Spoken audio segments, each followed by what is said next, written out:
All right. So, at the end of the last stream, I started rushing through this because I thought I could get to the end before I had to go somewhere. But I was wrong. So, tonight, it's like 1 a.m. I'm drinking Glenfiddich 14. And I'm going to read through all of this just because I really rushed past some very important things. So. Then we'll be going back before you. I'm already reading it wrong. I haven't even had a sip of it.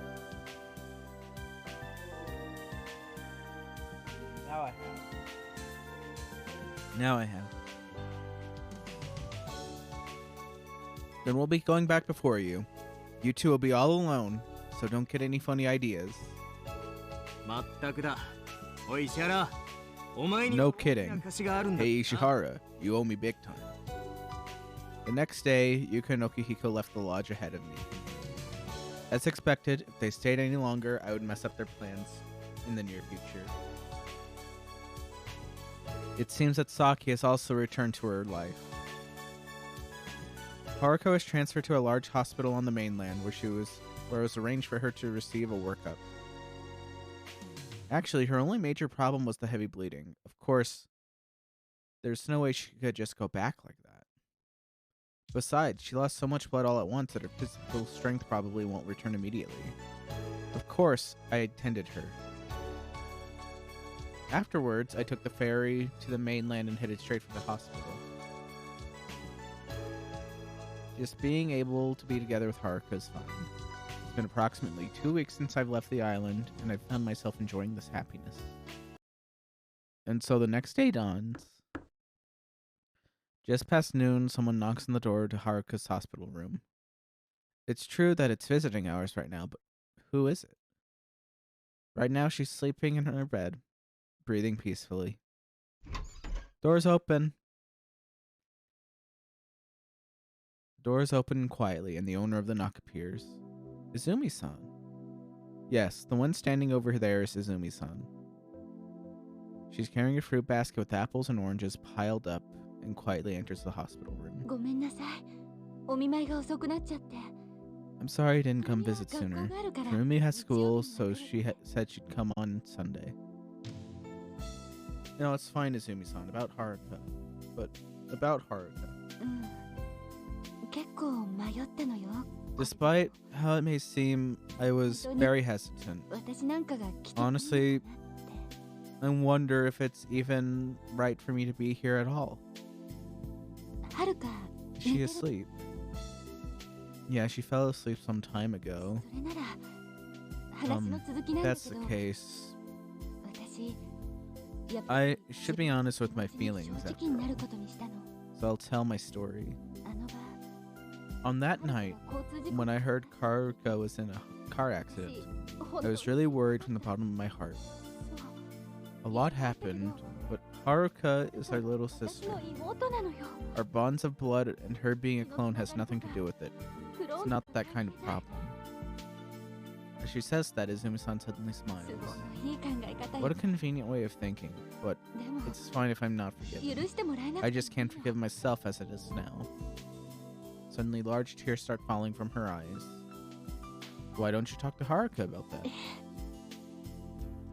I slowly speak again as if I'm trying to persuade myself as well as Izumi-san. The truth is, Haruka longs for connections with other people. Bonds, that is. That's why I think she'll forgive you.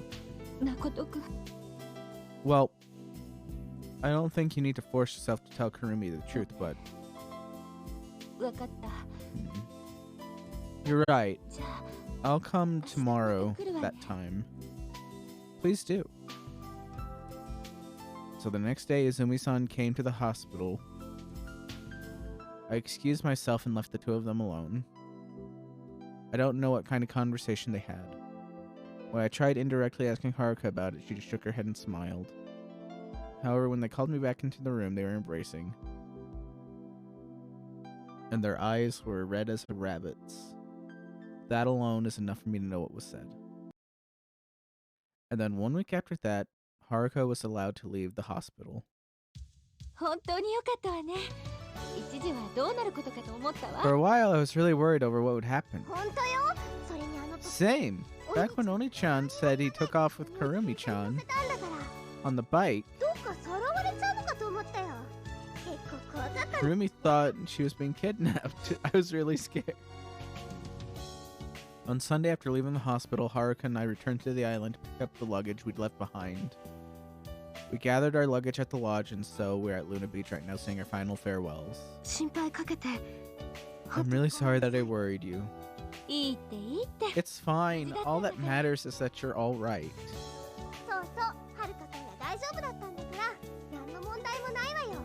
You were okay, Haruka-san. There were no problems. Ah, I'm yawning. Shit. Hold on. You weren't worried about my body? That's right. I pushed myself so hard that day I ended up commuting to the hospital for 3 days. That's right. I pushed myself so hard that day I ended up commuting to the hospital for 3 days due to my body getting battered, bruises, and muscle pain. You ruled out Haruka's heavy bleeding. I was in a more serious state than she was. You were fine. You're a guy after all. Yes, and a sturdy one too. Not you too, Haruka. Oh, looks like the bus is coming. Well then, take care. Be sure to come back again. It's a promise. That's right. Because your 2 older sisters will be here. Thank you. Izumi-san looks at Haruka. Her eyes are cloudy with tears. And Haruka is the same.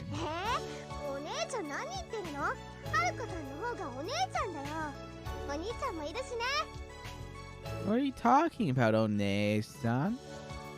Haruka-san is the older sister here because she's with Oni-chan. You're right. You're a good girl, Kurumi. It's time for the bus to depart. I take my luggage as well as Haruka's and start walking. Well then, see you next year. Bye-bye! Haruka is waving her hands towards the outside window. It's clear that she's going to miss them. There are no signs that this parting is a sad one. Haruka's perfectly clear smile is bathed by the gentle spring sunlight. That expression of hers has vividly emerged. It's clearly her heart. Now, she might have finally awakened from eternal sleep that lasted 100 years. Goodbye, my sisters. We will meet again. And she is released from the curse of time. From now on, I won't be able to repeat and do things over. Even so, she's by my side. As long as she has her precious smile, I can't keep... As long as Haruka has her precious smile, I can keep walking, no matter what time may throw at me.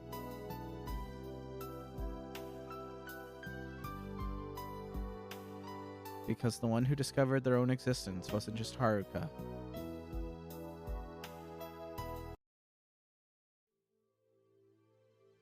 And we got the good credits. We got the good credits. We've reached an ending.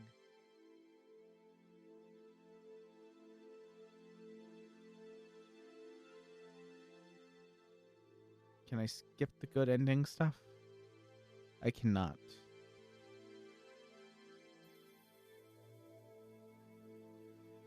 I can pause it and that's really it.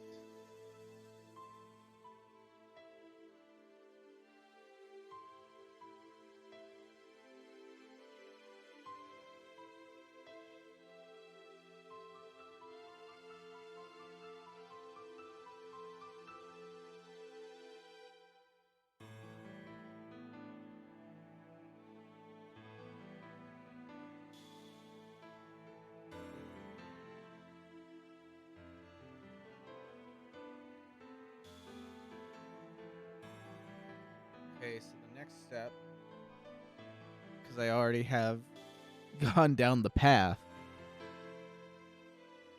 is I have to go do Yuka-chan's ending.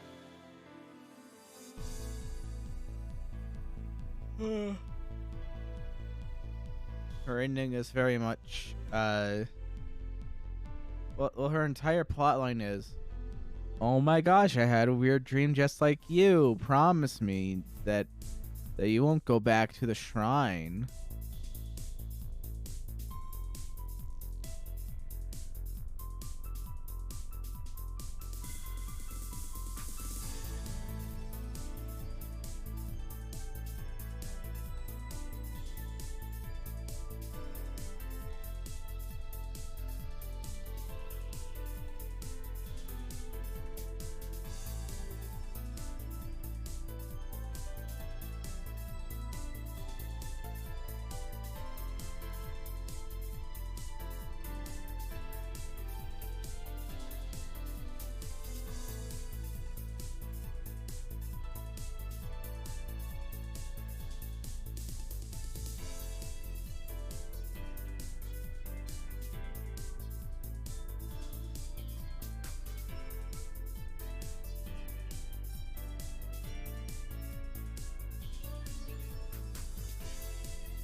Look at that. We were in the credits.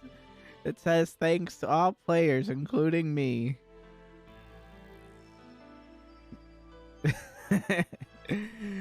All right.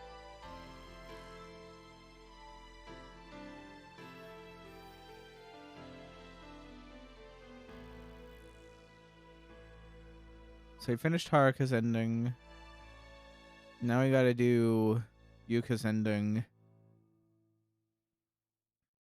And then we'll do Saki's ending.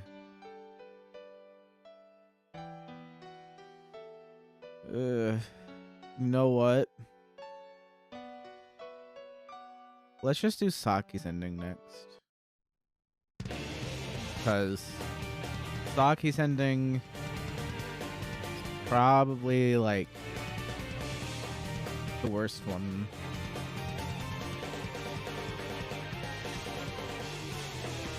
Saki is my least favorite.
see.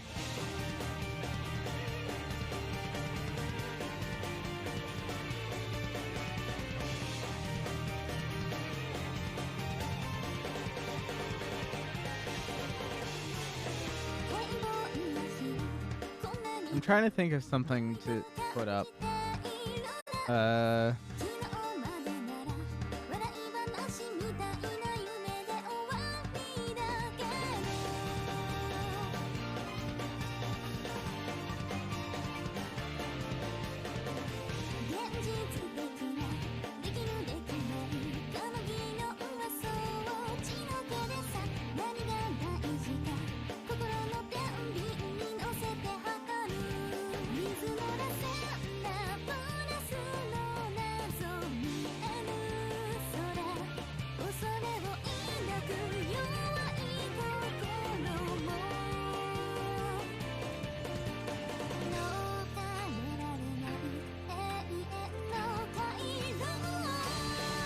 I don't have anything good.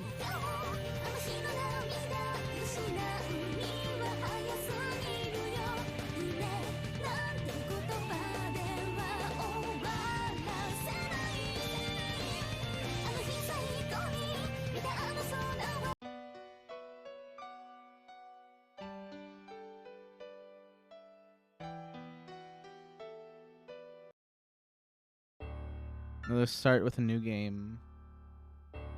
And then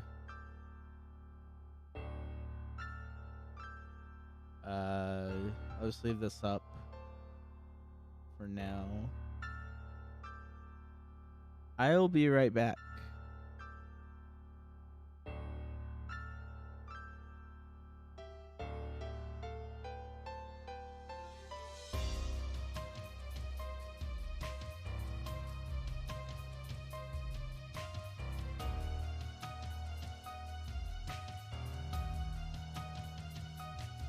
There we go.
So I am back, and I can hide the text.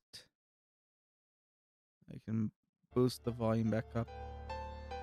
I'm gonna do it at 70. And I'll do like the BGM at 80%.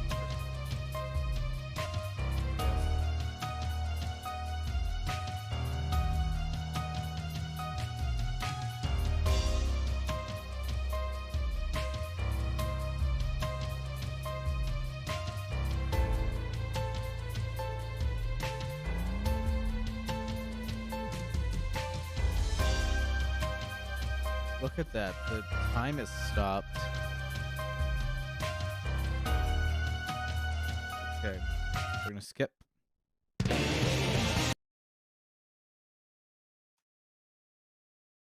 We're skipping a lot.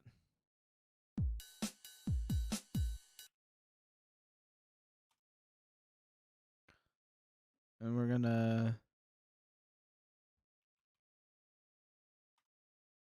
Oops.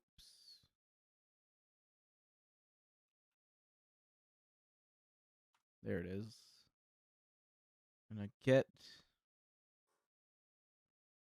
We're gonna get all of Yuka's points.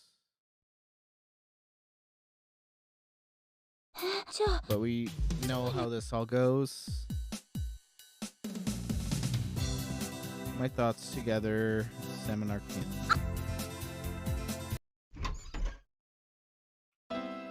Haruka.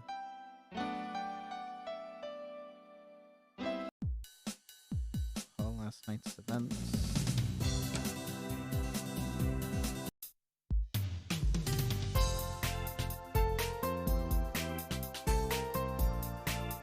I don't even need to worry about that because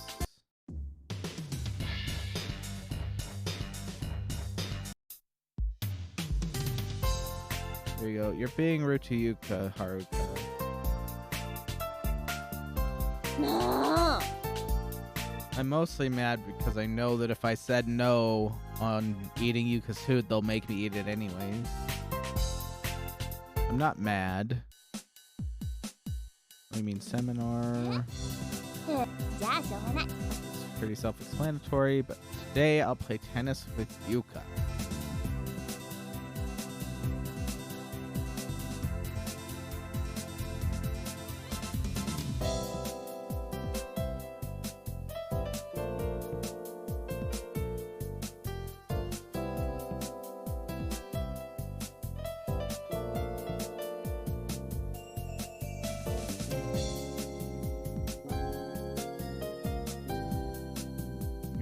Extra CGs.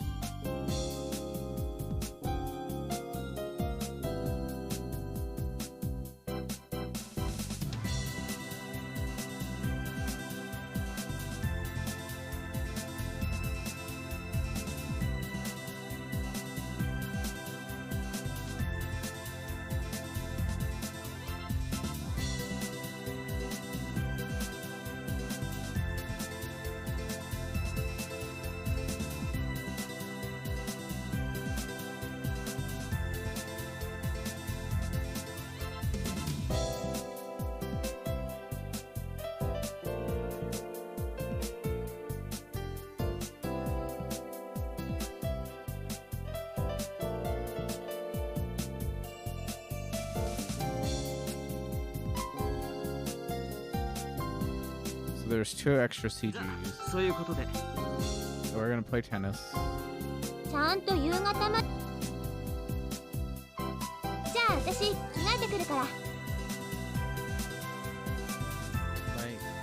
watch says my heartbeat is 52 right now.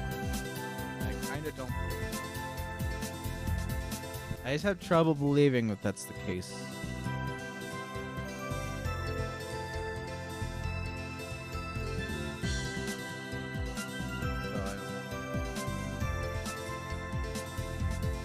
Gotta change into tennis wear. You can pinch just the collar of her clothes. She's gonna change.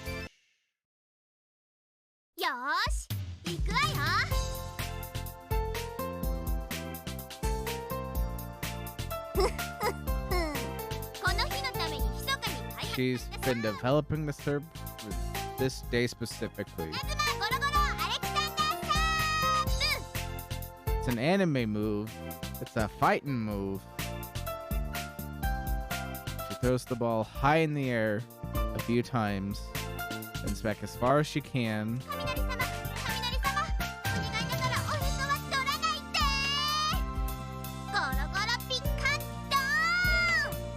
Roaring electric strike. Slam.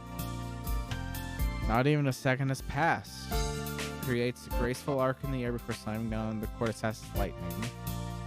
Break into a sweat. 15 all. Where's that energy you had just now? You're not half bad, Yuka.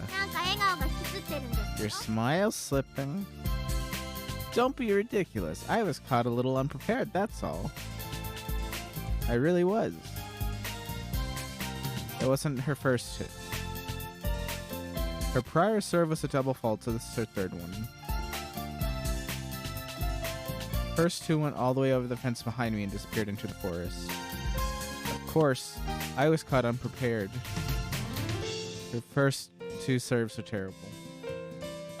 It's clear now that I've got to stop taking her lightly.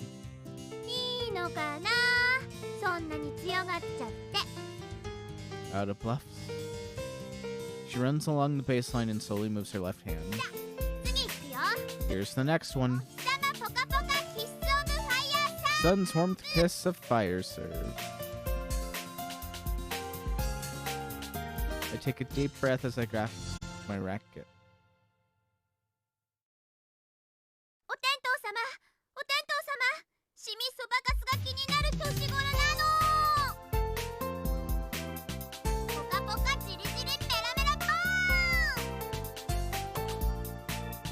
She hits this ball with a serve as powerful as a fireball. She pierces the one early, heading straight for me. I'll lob her.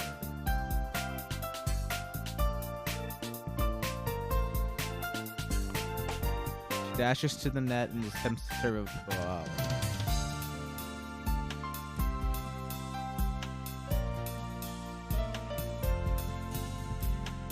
She quickly turns around and chases after the ball.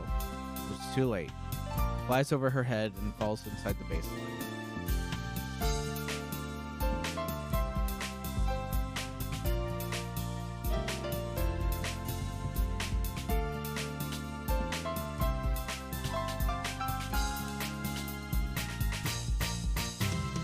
Figured out your strategy. Don't be a baby. You know it wasn't out of bounds. Still got a ways to go. She's full of herself. 15:30. So this is where it begins. Yuka enters her next serving pose without skipping a beat.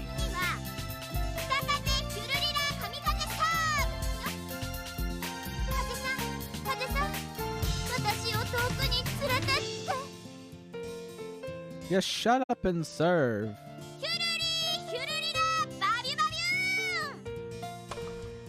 Whirling tornado smash. Spinning as fast as a tornado, it lands right near the edge of the service line and bounces back up. My body moves towards the descending ball. I will do a straight. She catches up with my return serve. And returns the ball. Dives the court as if it's being sucked in.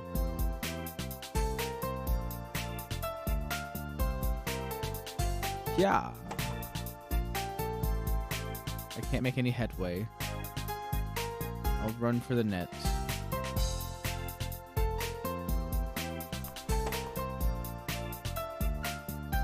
Shit, this is bad. She mimics my moves and hits the ball high into the air with the lob. Flies over my head, over the baseline, over the fence behind me, and disappears into the forest. I let out a sigh of relief. It's 15:40, huh? Not as bad as I thought. The first serve must have been a fluke. Despite her inevitable loss, she's still beaming with confidence. She smiles at me as if she's plotting something.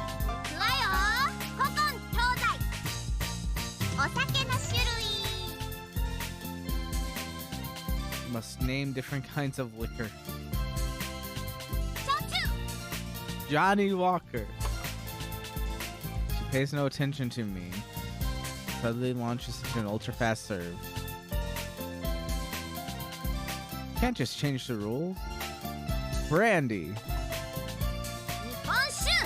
Saki. What other kinds of liquor are there?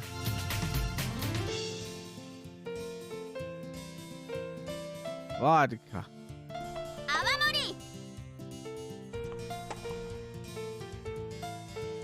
Beer. Gin.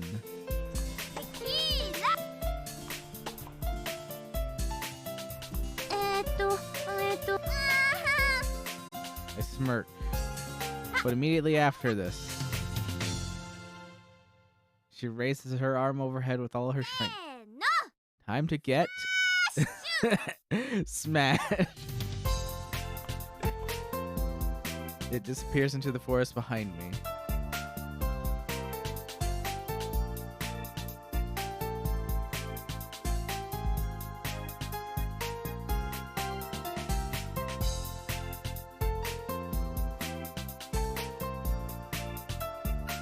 She sticks her tongue out at me. My first match ended in victory.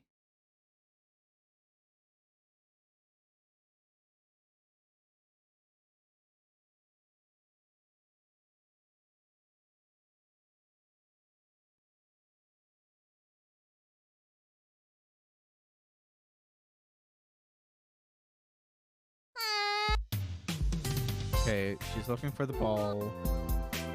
It's kind of boring. I've played through this before.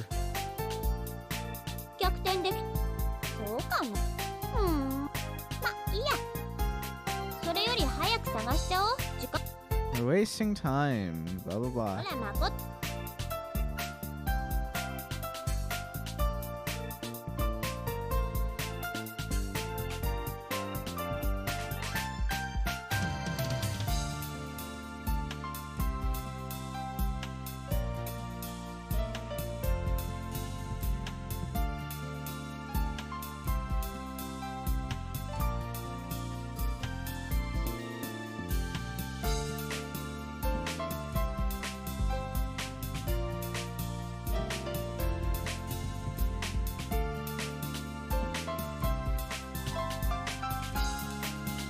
She's looking for the ball and can't find it.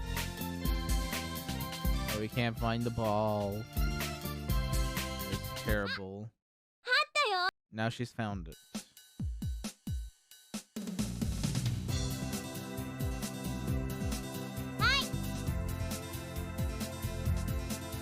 Found all of them. You're not grateful at all.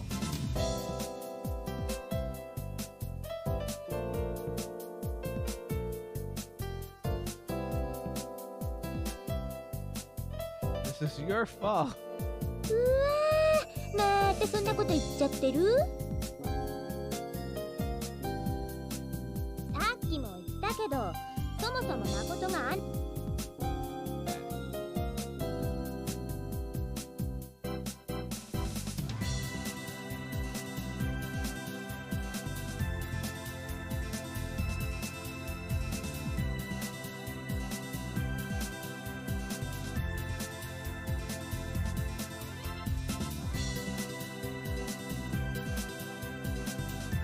Sorry, I didn't get the extra cheesecake. Should have gone easy on you, Makoto. She's gonna stay, gonna take on a bet.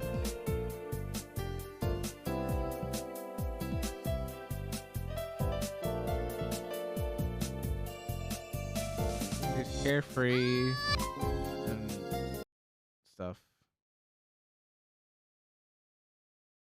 I didn't have the strength to play another match, and it was too early to return to the lodge. So we decided to meet up with Haruka and Okihiko. Took showers in the management office. Felt wonderful and refreshing after being in the sun for so long. Now we're headed towards the ocean. The result of the match? Well then, I wonder what I should have you do. It's obvious by looking at her expression. Stop lording over me and say it.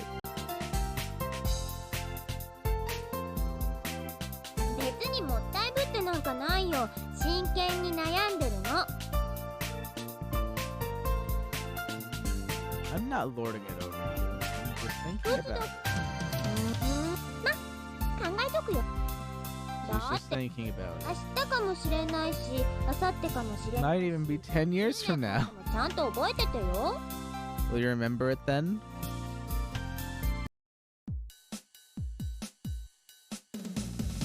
Go to the coastline, Princess Beach, and Moon Beach. Okihiko's talking to Haruka. Let's go for the shopping district. It's deserted.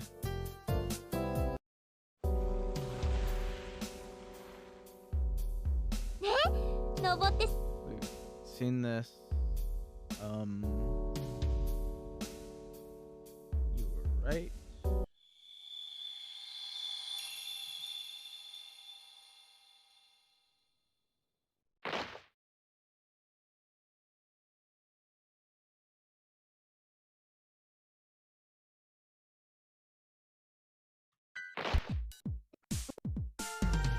Been to Luna Beach before.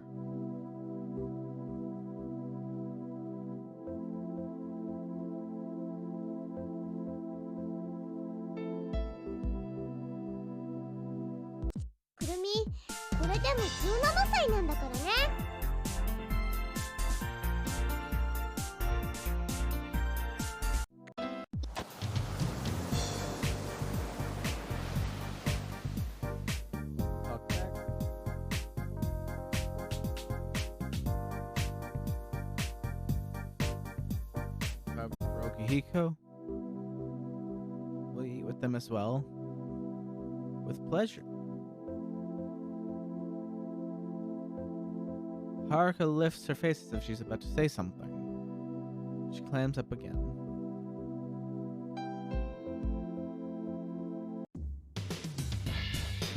Yuka, you're going shopping with me. What? Huh? I'm going to go get rice. Everyone, Yuka has to go shopping with me. It's very important, right? This needs a womanly touch, as we say. Right? Everyone's like, yeah, we need a woman's touch to help Ishihara get the proper groceries.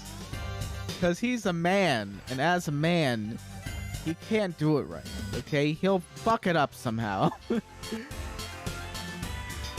It's not that your cooking's bad, Yuka. It would never say anything like that. Uh-oh.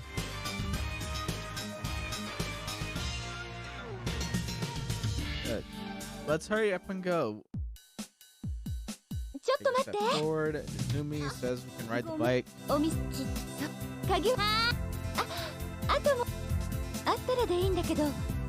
She needs saffron.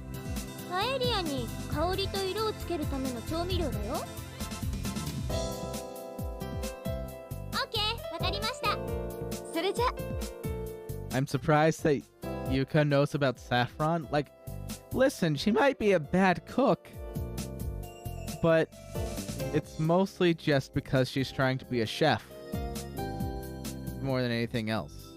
That's where her problem lies. There's just one more thing. Skies engulfed in twilight. Pedal leisurely. Talked behind me. He wants to know how I had the premonition. Girls don't cling to your back except in fiction. We all know this.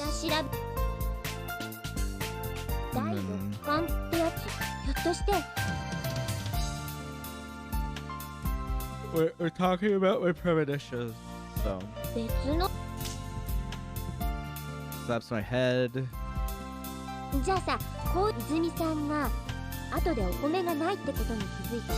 We're just trying to figure out why I have the premonition power.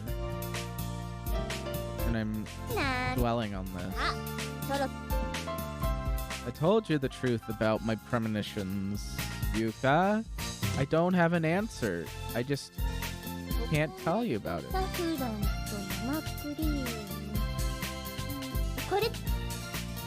Alright,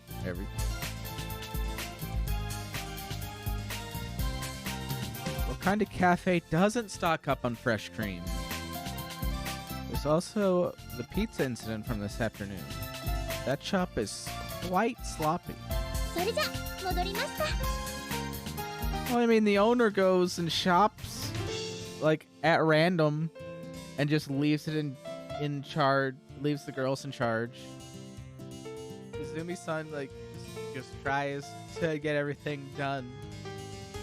She's doing her best, I'm certain. She's doing the best she can.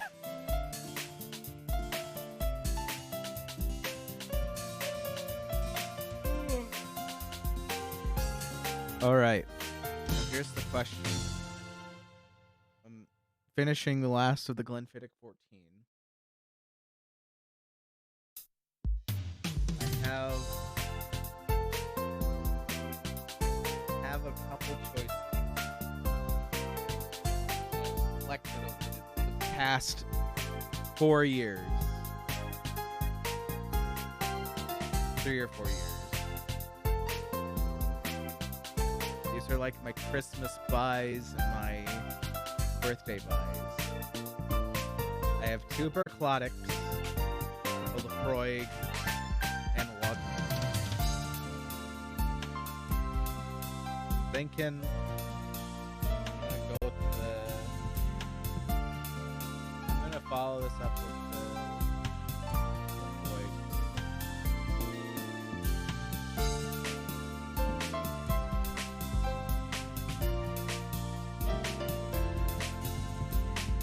We're gonna go back because everyone's waiting. I'm regretting it because everyone's heavy. Which one gives me points, I guess?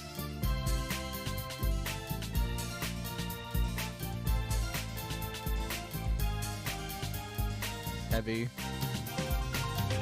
Oh wait, I gotta stop this. I gotta stop this. I just remembered something. He said that she's so heavy, and I can't not.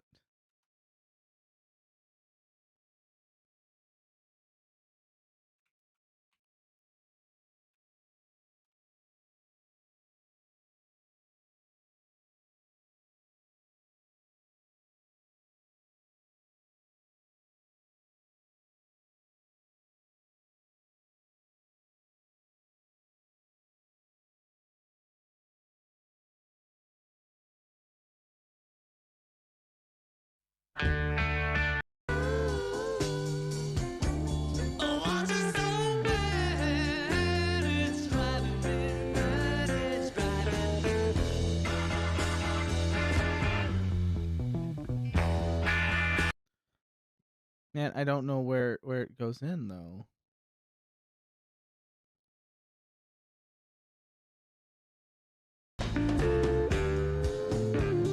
If I knew better. Oh no.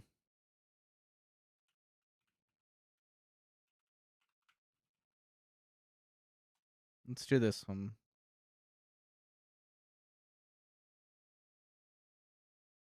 I won't tell you. I've got a secret. I'm watching Alfred's Playhouse.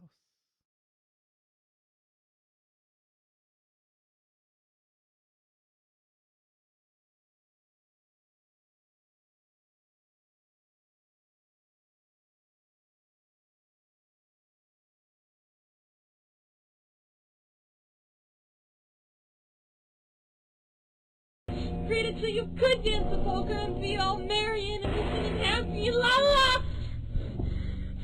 But I also came into existence. You could go unpreserved and unscathed. I will ever love that. I know it. But the Playhouse loves you. So why don't we go back to how it was? Forget we've been sodomizing you and you can remain in ignorant bliss. You know, 2 + 2 is 5 and all that jazz. And besides, Alfred, you are forgetting one tiny thing. We are your mind. How can you escape from yourself?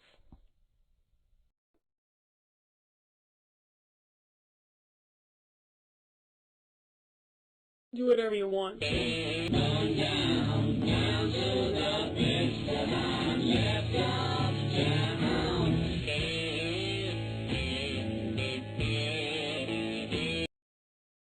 Alfred's Playhouse is a fucking trip and a half, by the way.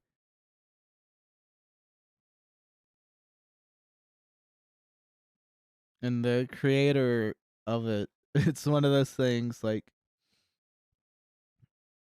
I have no real thing to say about the creator other than in recent years she has lost her fucking mind. I don't know like how else to explain it. I don't want to be like rude. I just say that she's gone crazy. She's gone off the deep end. And no one can deny this. So anyways.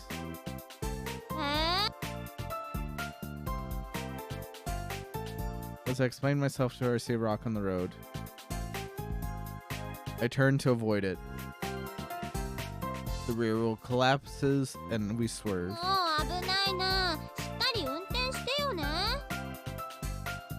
I'd hate to see her driving. She wraps my arms around my back and I can feel her boobs. I like that.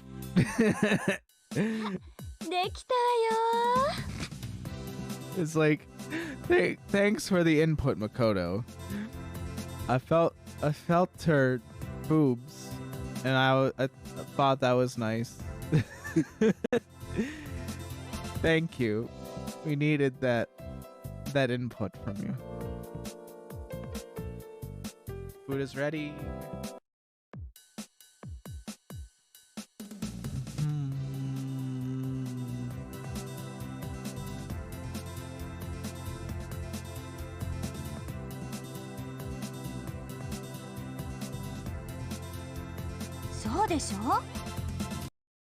Right.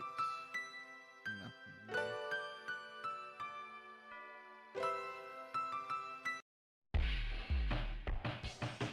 I can run over to them because I finished a good ending. Will I make it in time? Izumi-san, wait. She doesn't hear me. An earthquake can get away from the pole right now. This time I shout at Kurumi. Her attention shifts from Izumi to me. And in that moment, she grabs Kurumi. I know it's gonna happen. But I was over here now, so it's different. And I get to be like closer to it, so I can see the CG.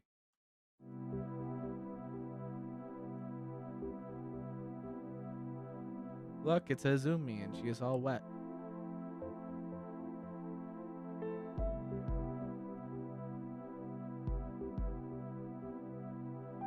Dry Kurumi and soaked Izumi.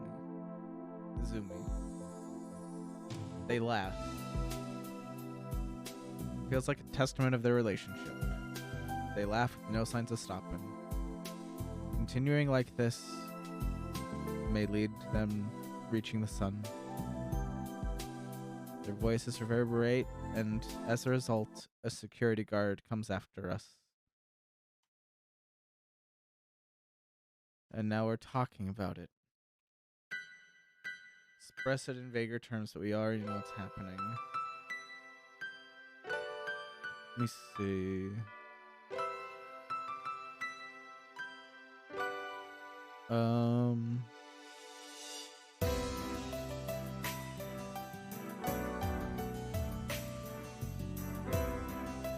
worried.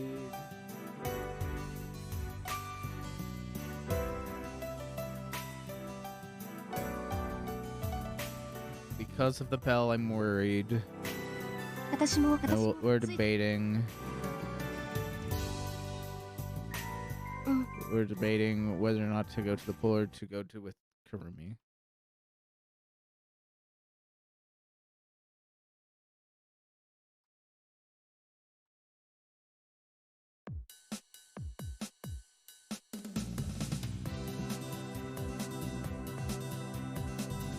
Okay, we return to Luna Beach, and I go to a roundabout.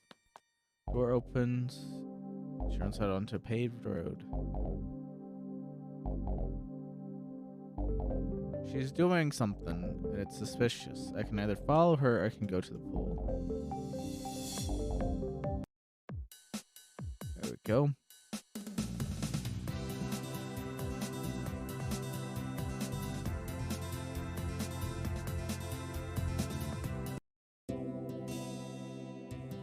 If I get a drink,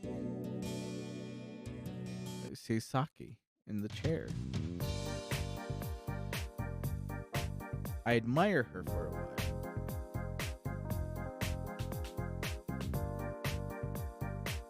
Introduce myself.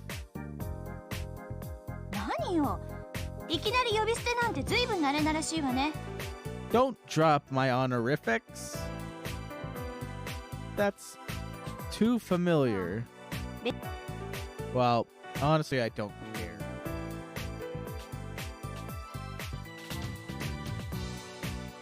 Anyway, I just realized I hadn't introduced myself to you. Don't really need to do that. My name's Makoto Ishihara. I'm 20 years old and my type is... I told you to shut the fuck up. What's your type then? You already started talking, so fucking tell me what you're saying. She's a domineering woman, but I find her sassy attitude alluring.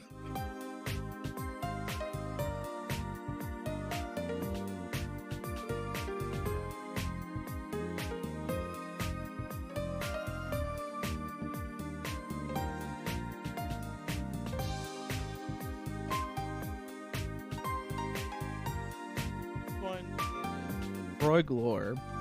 I really like it. I really like it.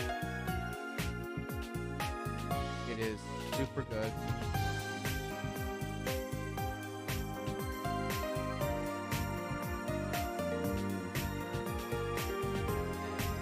And you rub it on your hand. Like, you know how you get like maybe like a drop or something like that out? It just doesn't go into the glass. Oh man, it just smells so good. My favorite part about drinking scotch is like it smells super strong in the glass when it's poured out. But the next morning, that smell is just still there. And it's mellowed out, like the alcohol's gone from it, and you just smell the smokiness and everything. It's really good.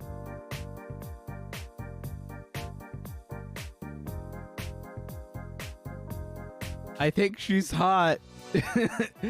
This ain't bad at all. Is this love at first sight, you weirdo? She's quite self-conscious. I can barely resist saying this out loud. Oh yeah.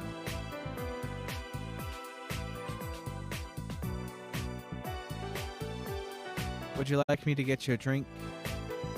I had to make an excuse to get out of the situation.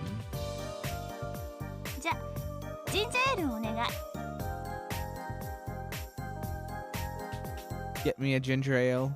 Okay. I go to the stand, but they're out of ginger ale. Just get some beer.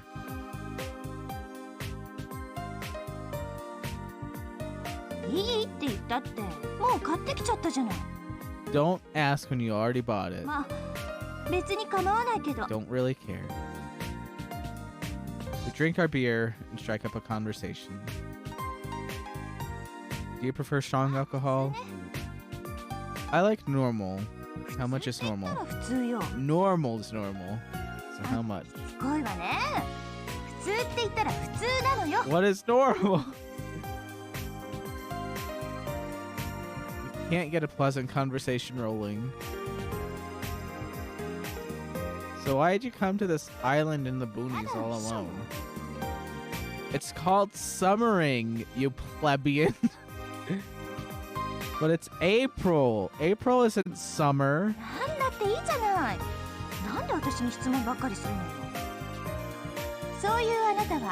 So what's going on between you and Yuka?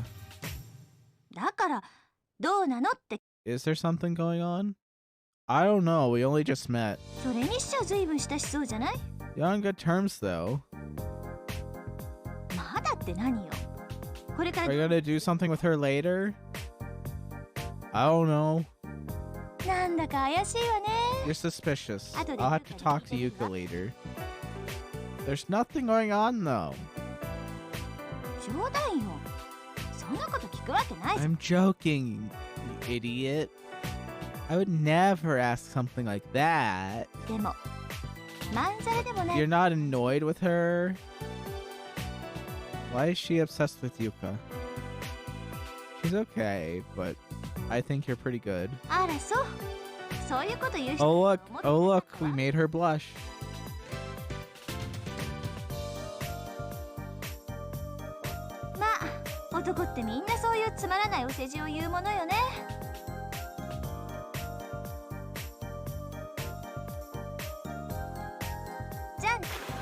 She's gone. Oh no, I'm alone. I'll get another beer. And then I ran into Yuka. This plays out the same way.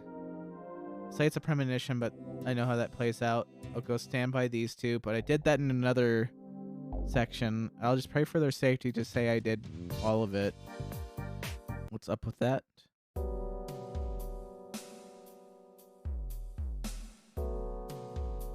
Then I go. Don't talk. You have no heart. Dots. Oh yeah. No response. Should I answer that? Because you told me to. Okay, and this one's the weird one. So if I persuade her, I lose 3 points.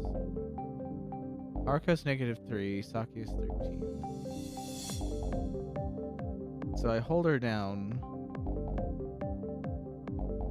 because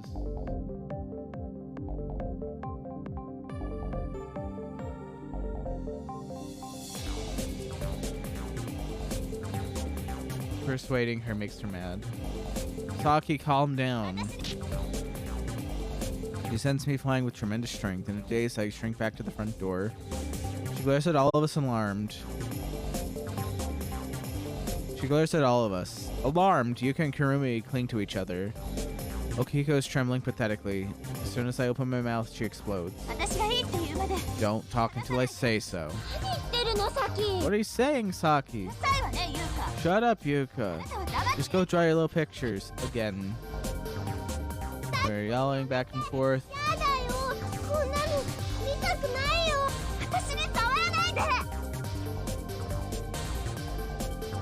Saki's at 13.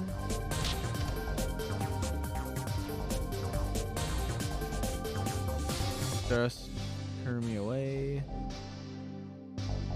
And over to Kurumi.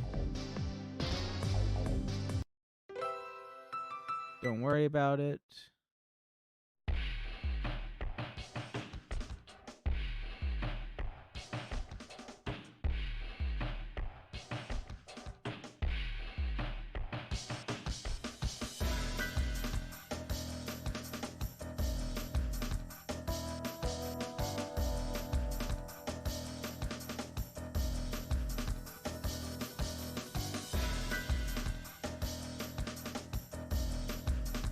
Shortcut.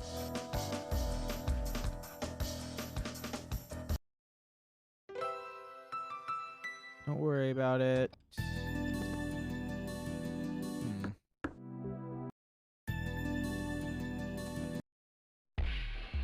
having stew. I'm worried about Saki.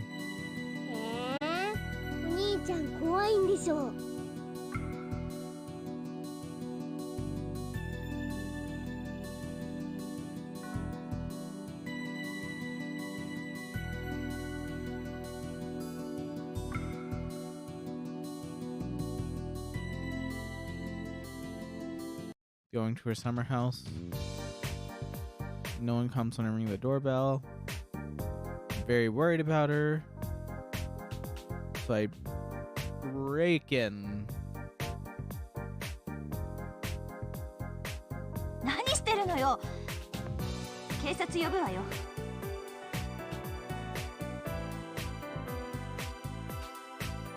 She appears out of the back door.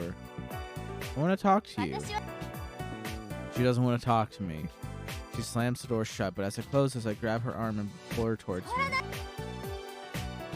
How did you know that Haruka's a clone? It has something to do with what happened yesterday. Talking about what happened by the ocean. You remember, don't you? What happened?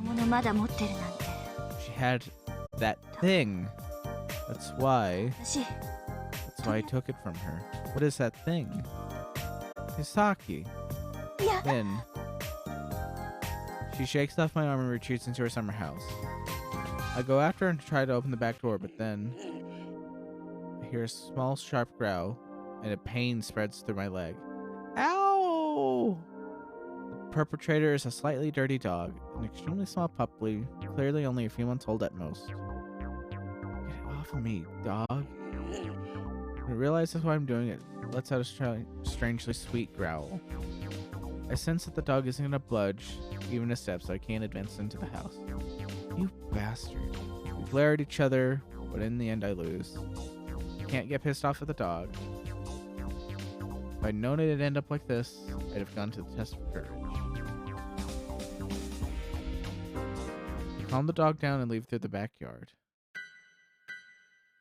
When I return to the lodge, I contemplate the situation in solitude. Saki and Haruka, I don't know what they're fighting about. What's that thing? Saki's now smashed the basket. The basket, huh? I don't know how much time has passed. It's completely busted, but I wonder if I can fix this. I'll repair it and return it to Saki. Won't be easy, but I'll try fixing it. It's a step towards swaying her. When she sees it, she'll be out of character.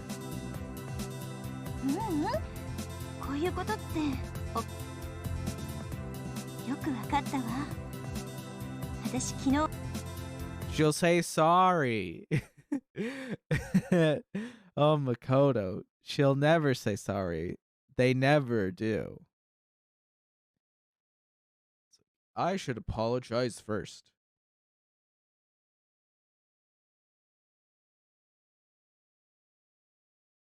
I'm very smart. I am Makoto Naegi. I'm very, very intelligent. This wasn't a good idea. I just made the damage worse. Kurumi enters the room. Hide the basket, but it's too late.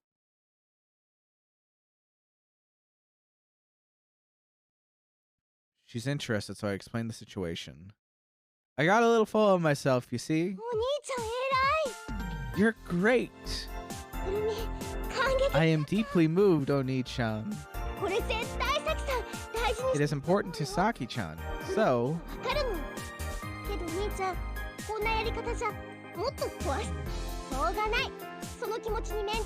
I'll fix it for you. You don't have to. Let me do it. Please, Oni-chan. Kurumi feels sorry for Saki-chan.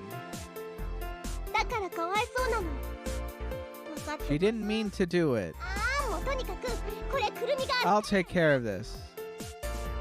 She runs off with the basket, and I don't know what to do. So I go to bed.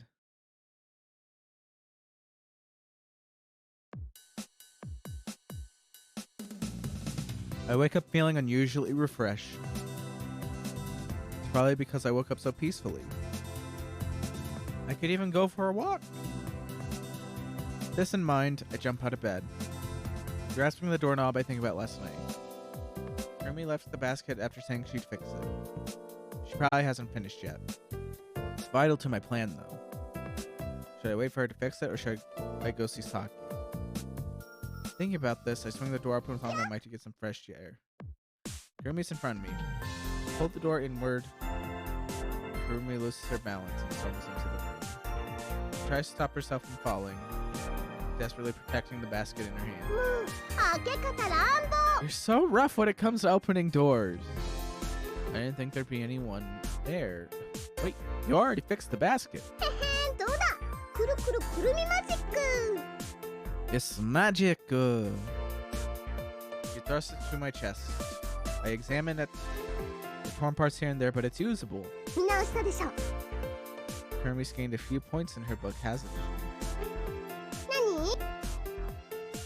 Where's Haruka? Oh, I made Haruka -3. I swallow my words. I just noticed it. Her eyes are red. They are red. Look, they're orange. You worked really hard. Thank you. Oh, Nichan, you're the best. She embraces me. I'm a guy first and foremost, you know. Her legs are trembling. She's very sleepy. There's a small charm tied to the side of the basket that wasn't there yesterday. It's just an ordinary charm. There's a small bell to attach to it. Rings. Place the basket on top of my bed and go with Kurumi to the living room for now. They're eating breakfast. Boop.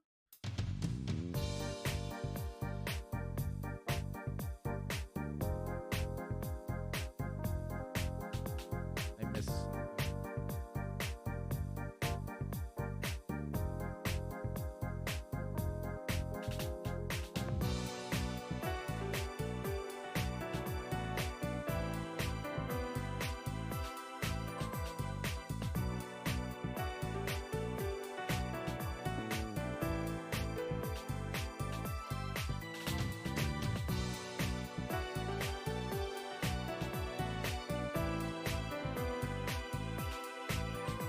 Let me do a shortcut. I'll do repair it and return again. I just hold this button instead. So I don't skip to the next choice. ペースって何？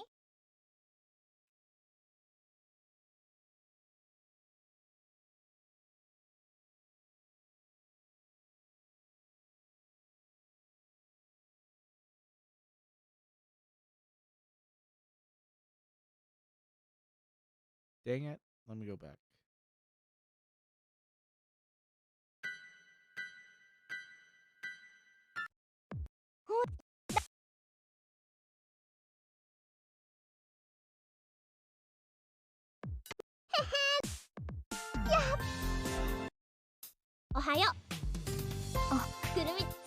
I'm skipping through a lot of it.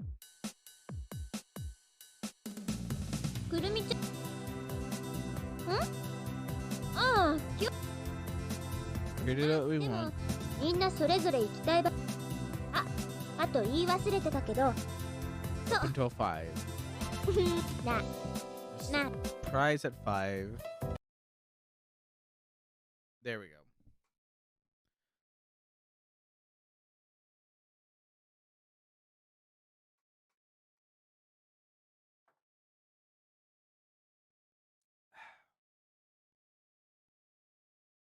Though I came all this way to the summer house, my uneasiness is preventing me from pressing the buzzer. With a deep breath, I press the button, and Saki immediately responds over the intercom. It's me, Makoto. ちょっと待っててくれる？ Could you wait a minute? She turns off the intercom. It seems she's in a good mood. She'll probably let me inside. I examine the house. I didn't notice it last night. but it's not half bad. I can't imagine how wealthy the Sakura family is, but judging by this house, I get the feeling that they're pretty well off. The summer house is incredible. I feel like it could have been designed by Frank Lloyd Wright, as rather than being over the top and lavish, it seems to be organic and in sync with nature. By the way, um,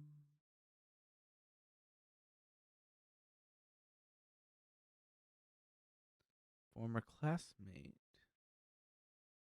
Princess Beach, Moon Beach, Luna Beach, Hotel, Viewpoint Park, Graveyard, the Hot Spring, Pier,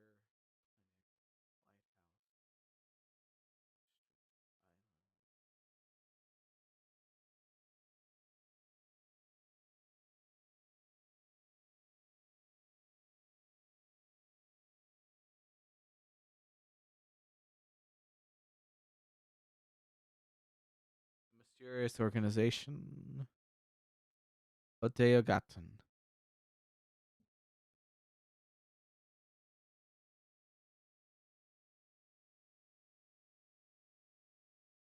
A comedy show that broadcasts on the island's local channels.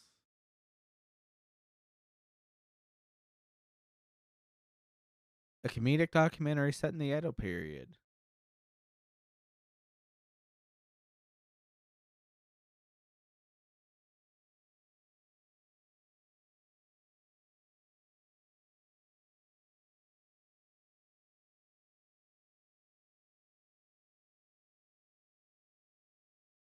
As a side note, the word Gotten is sometimes paired with its synonym so- shochi. The phrase Gotten Sochi is amusing for its rhythmic sense, similar to the English phrase okie dokie. Oakley dokley, neighbor. This kind of situation. In the morning, the cute little sister childhood friend who lives next door tries to wake up the main character and fails. Sleepwalking. Deja vu. Oh, that's cool. They have April's Fool's Day. Let's see what they say about April Fool's Day.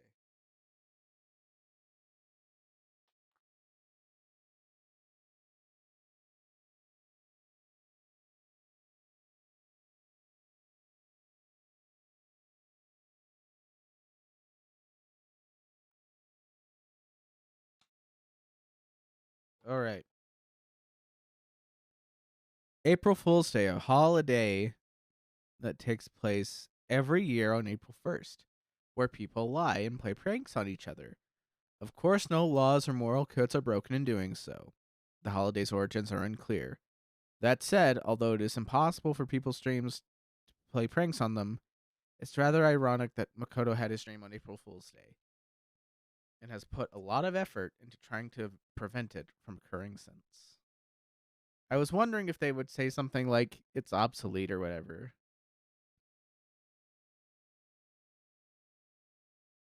Toro is the inside of tuna, the fat of this tuna stomach meat.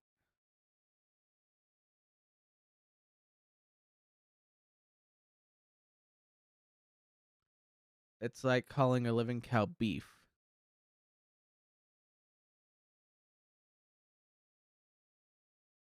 More accurately, I would say it's like calling a living cow steak.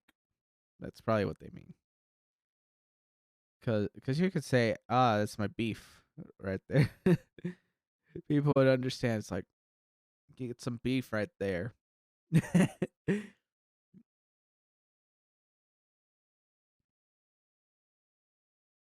For a summoning ritual, you join hands. My Kokoro wish. My Kokoro wish. Bamboo cutter. Clones. Clone trial occurred in 2010.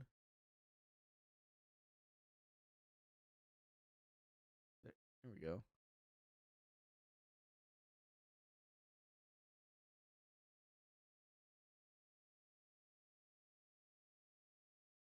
They bite humans but are usually harmless. They are loathed due to their small bodies, rough sensation, and quick movements. Their big round eyeballs don't seem very lovable, but if you look carefully, you won't be able to ignore the fact that they're compelling. Don't let them deceive you, Haruka. An endless vast space. It's called the universe. This is the entirety of the universe. Intoxication, meaning you're very drunk. And water slide. We have a tip for water slide. That's great. I have the Haruka endings. There's 19 endings. I'm going to get all of them. Which ones don't I have? Probably like some ending music. Yeah, openings.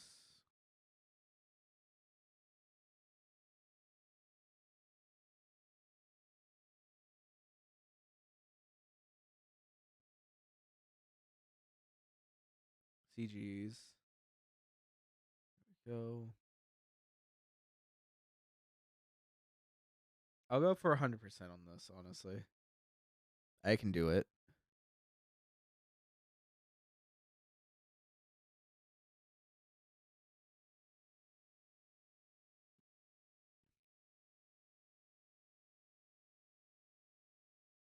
Like, as you can see, we've seen most of this, and everything that's missing is going to be like little tiny things. Let me look it up real quick. I know I'm breaking up the flow of this video to just read stuff, but that's my style, man. That's the point of it being live. You never know what's going to happen.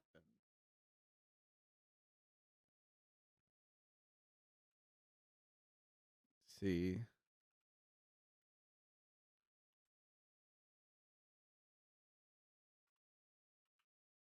Number 7 Wikipedia page.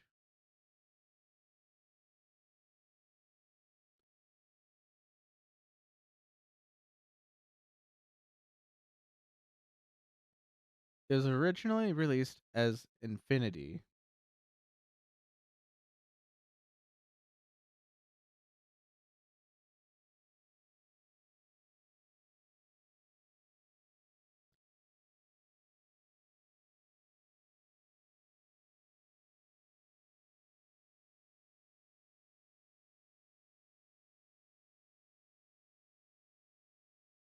Where is it?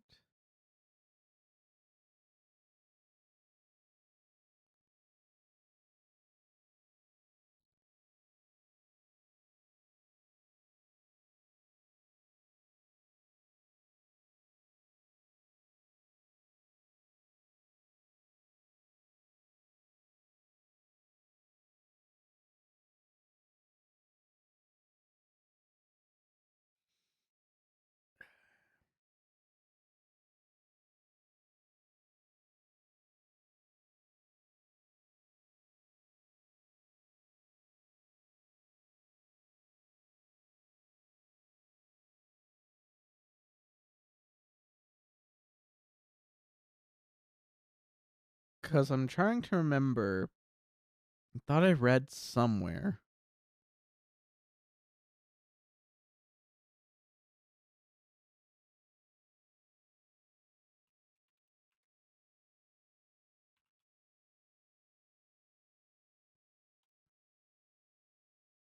Um,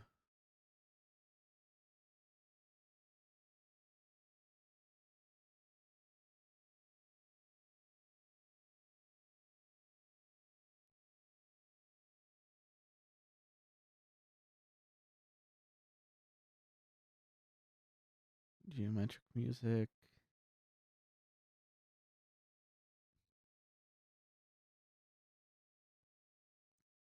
Oh, random fun fact. The PSP version of this game was the 967th best-selling game ever on the PSP.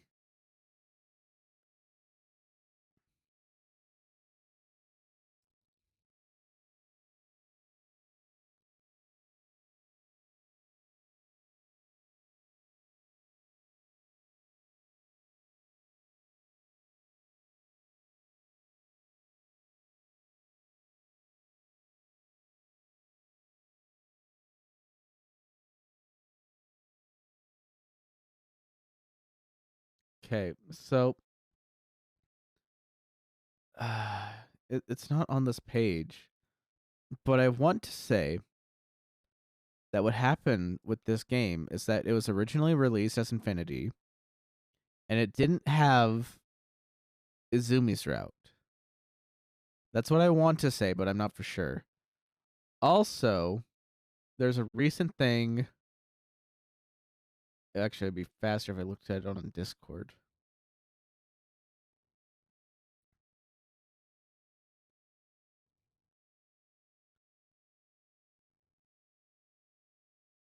Katara Uchikoshi said, in response to someone, is some kind of remake of Remember 11 possible, or would you even like it? Let me start over. I'm doing the thing where I'm like talking faster than my words. Is some kind of remake of Remember 11 possible, or would you even like to do it? Specifically now that you're working again with Nakazawa Takumi. I think your old VNs are the best ones, and it holds untapped potential. And I can play the Zero Escape series after this. And I want to say, oh man, I'll save this for the Zero Escape playthroughs, I guess, when I do those. But that first one, 999. The very end of 999, excuse me, because it was on the DS, and because of what the puzzle is, I just remember that just being the most mind-blowing experience I've ever had in a video game. Just the very end reveal. It is something that I don't feel was recreated. I don't know if it's recreated in the re-release, because I haven't played 999's re-release. And I gave my copy away to someone. And I really hope they played it, because the DS version is the best way to play that game. Hands down. Like, I don't know how you can put it on a different system and keep it the same. Like, if there's a way, like, it is such a good implementation is the thing. It implements the fact that you have two screens into the story. The fact that you're reading off of two different screens the entire time, and you never think about it because that just makes sense. And then it's like, hey, here's what's really going on between these two screens. And it's like, holy shit, my mind is exploding. And that's just really cool. Anyways, back to this. Nature's what I'm remembering. What did I say? I scoffed at words like affection and worldly. There's no way I can match up to natural beauty. She's arrogant and rude, but I'm starting to think her words are more sincere than condescending. Did I turn off the sound? I did not. Did I mute it? Nope. This basket, she will say thank you, like I thought before. Whose way? Well, that's... When did she get here? So, what are you doing here? I show her the basket and force a fake laugh. What about it? I thought you'd like it, so I figured it was priceless or something. This is going at her pace. I apologize. I want to apologize for yesterday, and since this is important to you, I figured... I don't know what I'm saying. She snorts scornfully. and heads back inside. Wait! I enter the summer house and follow her into the living room. She's furious. Who said it was okay for you to come in? You left without fully hearing me out. I told you not to talk until I say so. She's a fucking bitch. There we go. After those 2 drinks, it says my heart rate is 90. Which makes sense, because alcohol, you know. I sulk in my defeat. Saki glances at the basket. You fixed it. I was gonna throw it out anyway. Really? They're mass-produced, they're not unique. Well, even mass-produced things can be. They have sentimental value, right? It's all over your face. You're an easy person to read. You talk at a commoner's level. Then I guess I'm under no obligation to use this. I feel like an idiot. I'm fed up with dealing with this shit, so I go to leave, still holding the basket. It was a mistake to worry about it. It's not like I said I wasn't going to use it anymore. Put it down. Take it yourself. Just put it down over there. You take it with your own hands. You're conceited, Saki. Take it yourself. When she comes over to me, she thrusts her hands out. I curtly give her the basket. She clings to it as if she were holding a newborn baby. She's suppressing a grin, but I still catch it. Looks pretty good, huh? There's no way it's as good as before, but it's not bad. If it turned out she was completely honest like Kurumi, it would be worrisome. Saki rotates the basket, and then the bell chimes loudly. Her complexion changes. She screams and drops the basket. Color drains from her face as she frantically grabs it and searches for the source of the sound. She finds the charm and tears off the dangling bell. She is trembling and throws the bell at the window. She takes a deep breath and backs away from me. Did that clone give it to you? What are you talking about? That clone! Her name doesn't matter. What does Haruka have to do with it? She's always chasing me. And even though I keep taking it and taking it. Even though that thing's just a plaything. Leave me alone. Stop it. Stay the hell away from me. I approach her, and she hits a wall. As I close in on her, I hear a sound that sounds like a roar. The floor violently shakes. It's an earthquake.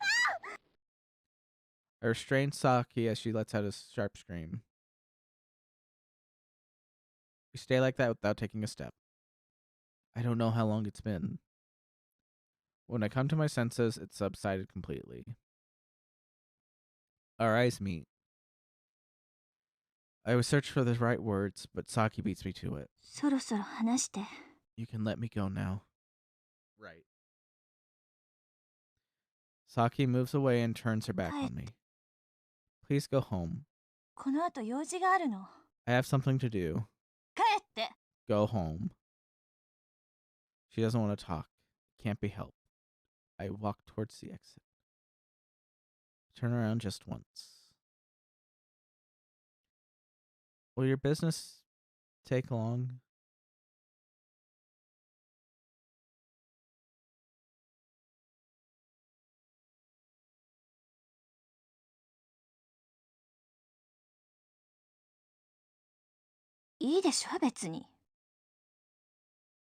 It doesn't matter.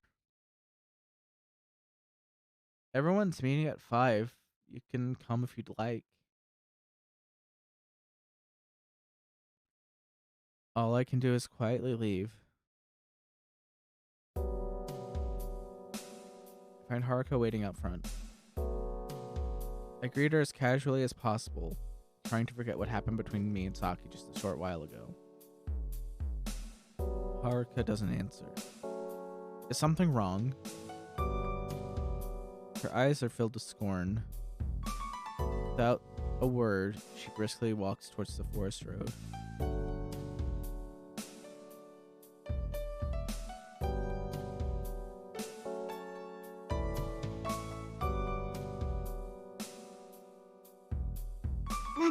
Wait. Are you going somewhere? Nowhere really? Hey, wait. I run after her when someone grabs my shoulder. I turn around and it's Okuhiko. Don't bother Haruka. Don't understand her feeling. I resist punching Okuhiko and shake him off. I've lost sight of Haruka. Nothing to do, I go to the terrace. I can see the ocean. I gaze, and my thoughts drift to Saki and Haruka. The bell freaked her out. Haruka became cold to me after I left Saki's summer house. What happened between the two of them? Tired of thinking, I look towards the forest path and see Saki's retreating figure walking at a quick pace. Now that I think about it, she did say she had something to do. I tail her. She exits the forest road and arrives at the coastline. She walks east for 5 minutes and goes down a side road. It's cherry blossoms. Now isn't the time to be admiring them. I concentrate my gaze on Saki's back and resume the pursuit. Before long, I exit the tree-lined street and arrive at Viewpoint Park. It offers an unbroken view of the grand blue sea that lies before me. She heads towards the lighthouse standing in the center of the park. Another person appears from the shadow. It's Haruka. They immediately quarrel. Same as before. Heartbeats. I go around the lighthouse so they don't see me. Stop accusing me, I don't have it anymore. You're lying, you took it away. Don't threaten me forever. Give it back.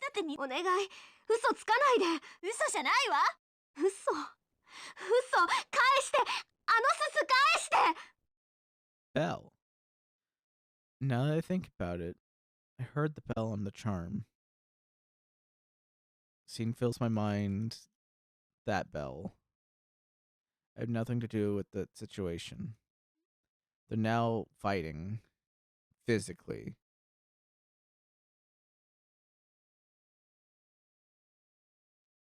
Saki thrusts Haruka away with all her strength. Haruka falls on her back. She's not moving. Saki shakes her head once and breaks off into a run. I rush over to Haruka's side. She's lost consciousness.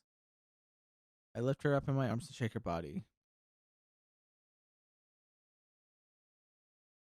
Her eyes open and she moves around restlessly. Haruka rises up, half of her body, and blankly stares into me. She starts to cry. I hold out my hand to get her to her feet, but she pushes it away. Don't worry about me. She stands up and moves away as if to avoid me. What are you saying, Haruka? I saw what happened just now. It doesn't concern you. So, she looks away from me and walks off. She quickens her smooth pace and gets further and further from me. All I can do is stare dumbfoundedly. When I come to my senses, she's already gone. Senselessly, I walk down the road I came.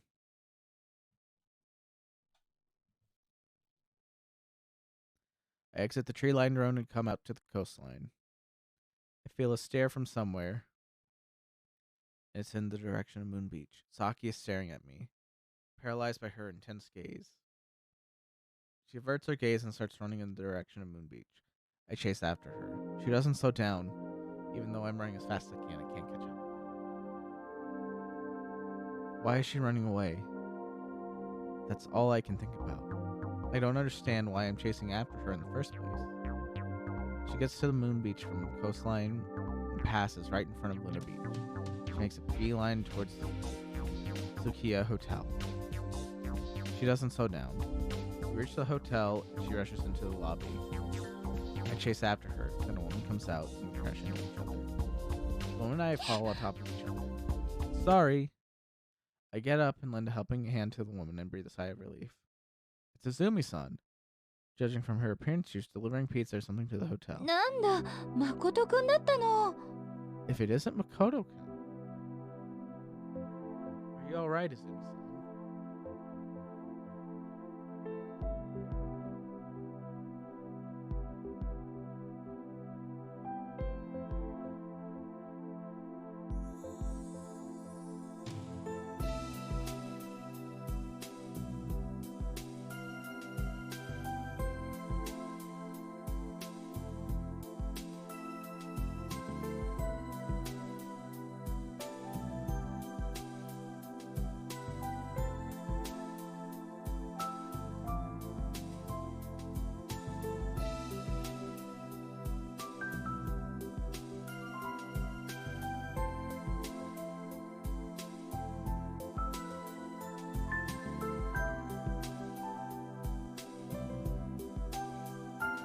Azumi grabs my hand.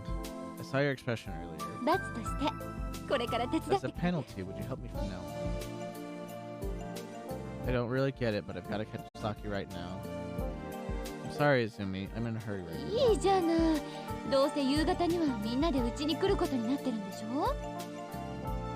We're gathering at the shop tonight.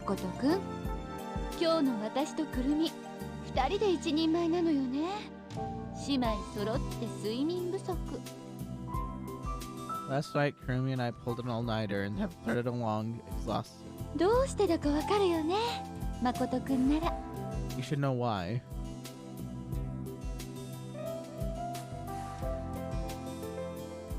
So they both fixed it. Do you plan to abandon us? Her eyes get moist and she suddenly transforms into a frail young woman. Why has it turned out this way? Feels like I'm being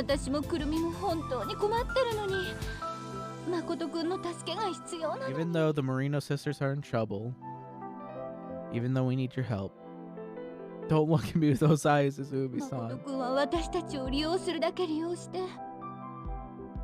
Kodo only sees us as tools to be used. When we run out of use, he plans to throw us out like used up empty tubes of toothpaste. No. Azumi-san continues attacking me while I'm cornered. It's fine. Kurumi and I will just work our delicate, frail bodies to the bone. And when we collapse from overworking, can you at least nurse us back to health? He turns around and starts frailly walking back towards Luna Beach. I should give up on chasing Saki. I am worried about you, so I'll help. She turns towards me and a smile rises to her face. What about your urgent business, Makoto? You're worried about Saki-chan, aren't you? It's fine. She'll definitely come. My intuition says so. Let's go shopping. You heard about today's barbecue, right? Barbecue? Yeah, that's why everyone's meeting at 5. I heard about it, but we're having a barbecue? That's why I have a lot of preparations to make before then. The car isn't working and I don't think I'm capable of carrying all the groceries on my own. So you know what? You'd come with me. I see.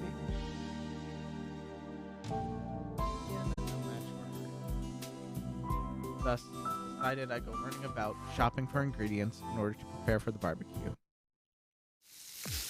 All set up.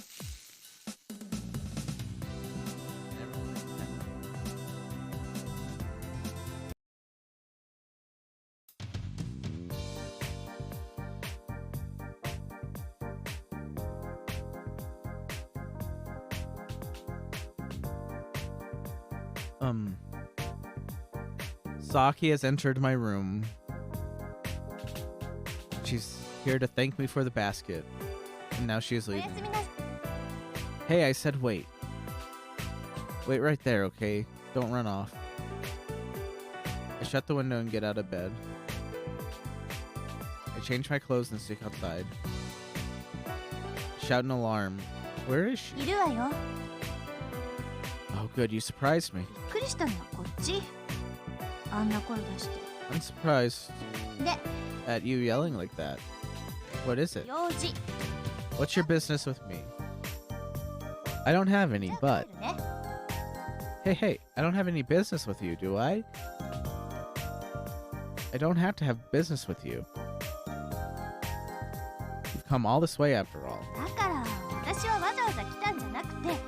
I'm just coming here in the middle of my walk as complete coincidence. But why in the middle of the night? Does it really matter? If it doesn't matter, then come here. The stars will move if I don't follow. And I'm taken aback by the stars. And we're talking about the beauty of the stars. And I remember the summer house. And Saki. She points towards the forest path. And I follow her. She says, don't get too close. And I call her mistress. I'm not angry. Strange emotion stirs inside of me as I follow her. I don't know how far she plans on going, but she descends the forest path. I follow her leisurely and look up at the stars. It feels romantic.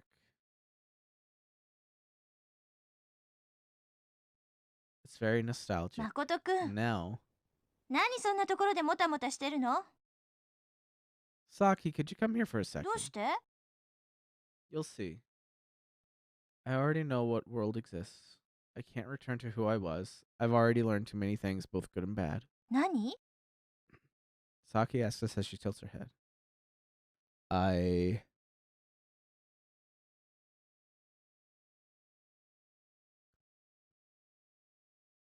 push her down.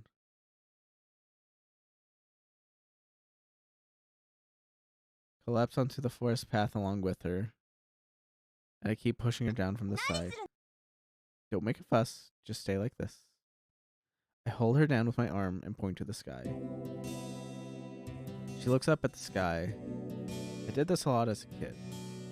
Stars are beautiful. She's curled up near me. Give it a try, Saki. Could have just asked.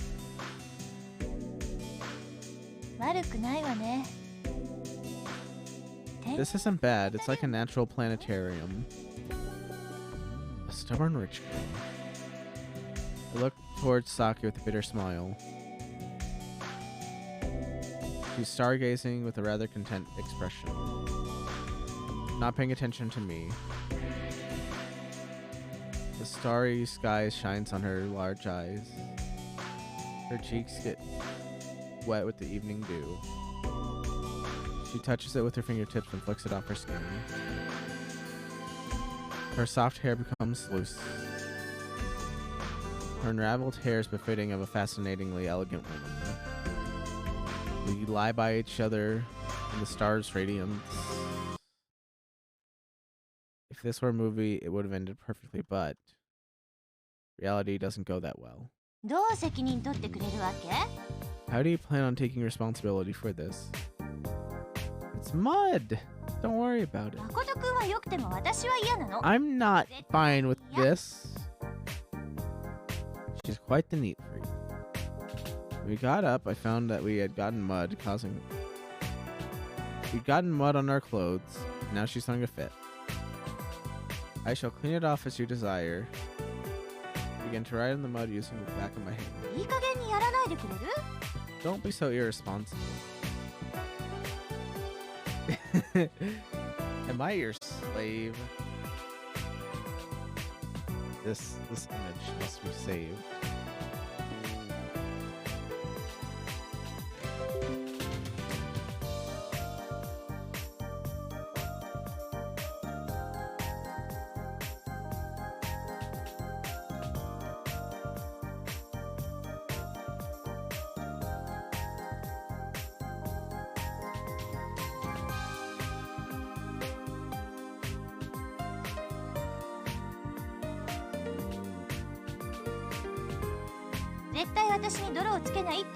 Swear that you won't get mud on me. Swear it! Why do I have to do something like this? I grumble.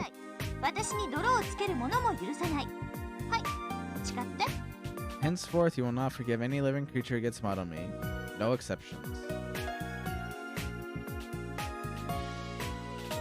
So if something gets mud on you, I have to exact revenge.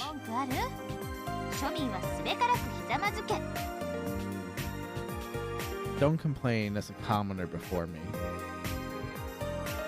She really is a rich girl. Even so, she seems to be having fun.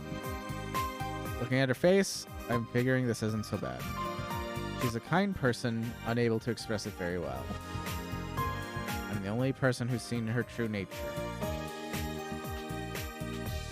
I can listen to what she has to say, right?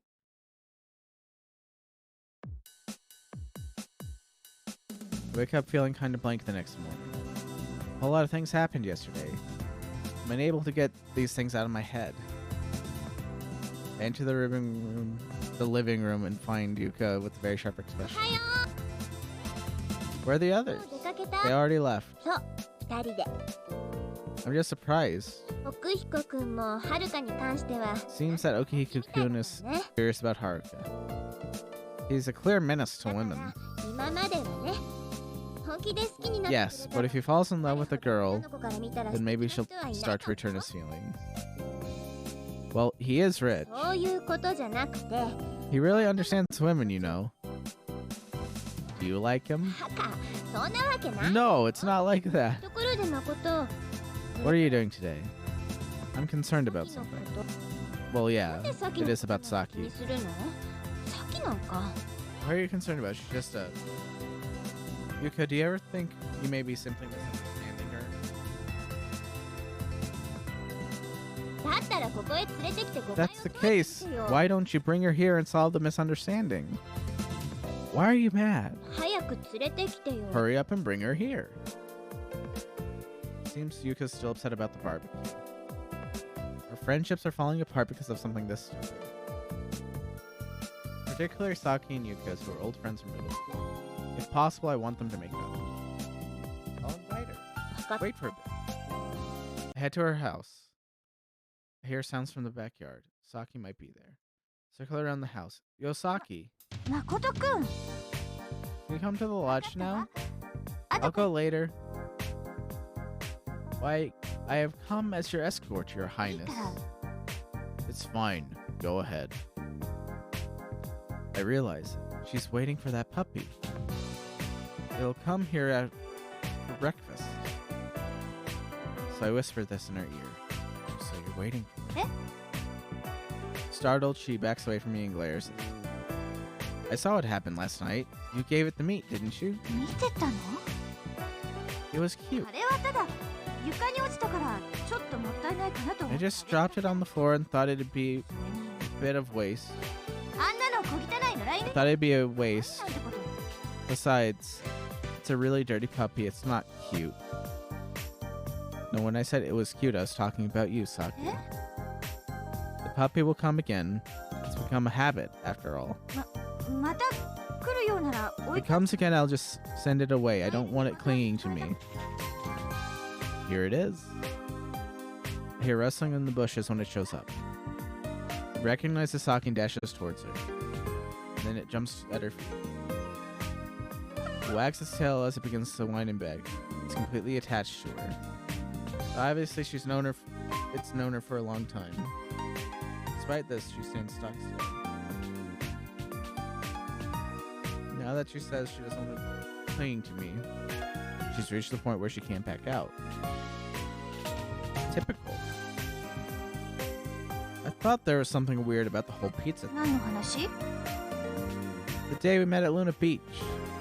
She made a mistake with the delivery, and you were planning to give it to this guy. I thought you were overreacting then. Getting so angry over a late pizza. I see, it's also because you wanted to feed this little guy. You're wrong. Furthermore, it took 6 hours to go complain for your compensation. Why? Were you having so much fun playing with it that you didn't want to leave? All this time you've been taking care of it, way before we came to the island, haven't you? You're wrong, damn it. I don't want this dog clinging to me. She steps back and tries to run away from the puppy as if to say shoot. It innocently approaches her. She drives it away with more force than last time. Don't have to hide it. I'm not hiding anything. She lightly throws it. Saki misunderstands, thinking she's trying to play with it. It returns to her feet. She lightly throws it again, and it returns.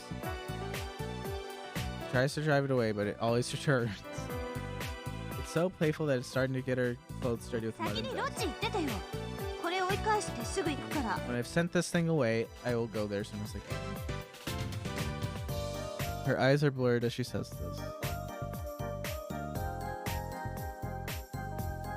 And the dog jumps on her. The puppy gets muddy footprints on her chest like a stamp. I just got a good idea. She's being a hypocrite. An occasional drastic measure is all right. Don't I have to exact revenge? I pick the dog up in my arms and lightly hit it several times. I'm going easy, but Saki's face turns pale when she hears the puppy scream. I let go of it and it runs away, frightened of me. Saki tries to chase it and it jumps on her chest, wiping more mud on it. I can't forgive any living creature that gets mud on me. But it's just a puppy. I made a vow. It doesn't matter if it's a puppy or not. The puppy timidly comes back. I lightly kick it with my tiptoes. That's my intention. But it's knocked down for a third time and lets out a sharp yell. She holds over the fallen puppy in her arms, like a mother protecting its child. It cries into Saki's chest. She turns to me and her glare's piercing. No, I kind of lost my head there. It's not... How do I put it? She smacks me. She's raging. I don't want to see someone that would be so cruel to this puppy. Holding the dog, she runs into her house. I'm frozen, dumbfounded. My cheek is stinging with pain. Yuka's waiting on the terrace. Judging by that face, you crashed and burned. Did she hit you? It was some petty revenge. Saki hasn't changed from the past. She's selfish and never apologizes when she knows she's wrong. You got it all wrong. It wasn't because of that. It's my fault that it happened.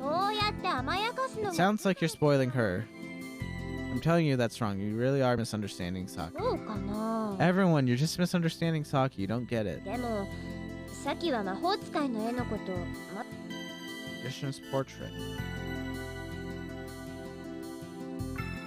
It was during middle school. The class drawing was called a magician's portrait. I don't know how long we drew it for. Anyway, it covered the walls of one of our classrooms. Everyone divided the work by coloring their own portion of it. You need a rough sketch before the coloring, and we drew one. We disagreed over which to use, so we left it up to the class vote. In the end, they picked Yuka's.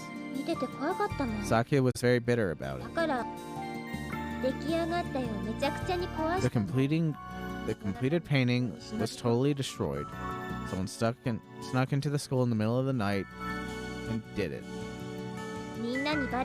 Everyone blamed her, though she insisted they were wrong, even though the homeroom teacher gave her a warning and she absolutely refused to apologize. She told me no matter what, no matter what you draw, it'll never be called art. But if you like drawing so badly, then go ahead and draw forever. She said it in front of the whole class. I didn't want to talk about that incident, but Saki's been obsessed with it the whole time. That's why she lunches at me whenever something happens. A janitor on patrol saw her running. I don't know if Saki really did it, but she hasn't grown out of being so stubborn. It gives me a headache. Just forget the whole Saki thing.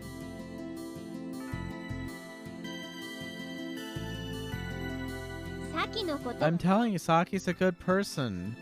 No, she's not.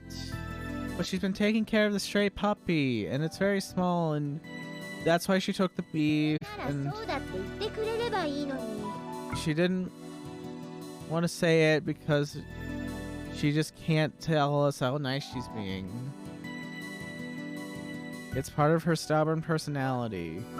She really is a nice person, I swear. She's not the kind of person that would destroy a picture. Try one more time then. So I try again.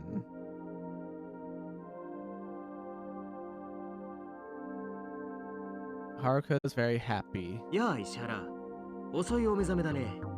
こういう爽やかな季節は早起きすることをお勧めするよ。春眠暁を覚えずなんてのは本だけの話にしたいものだね。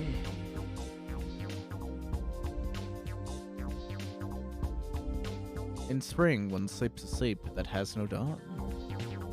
I don't need your help. 見苦しいよ、男のじらし。 Being jealous? It's unsightly. Try acting a little cooler. I don't need your help.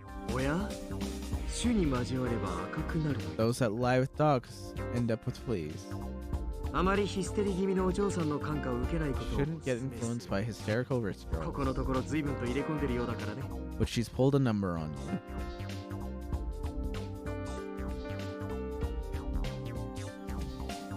Haruka told him.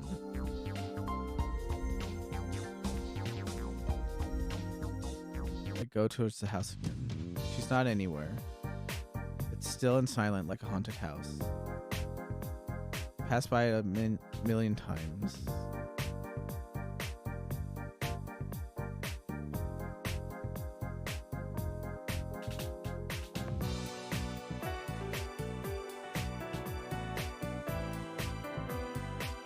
Puppy has forgiven me, and I pat it. Puppy lets out a lonely whine.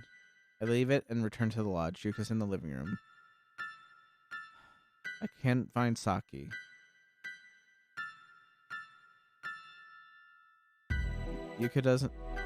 Haruka doesn't know where Yuka went. And Okuhiko is also gone. But he's in the bathroom. I don't know what to do.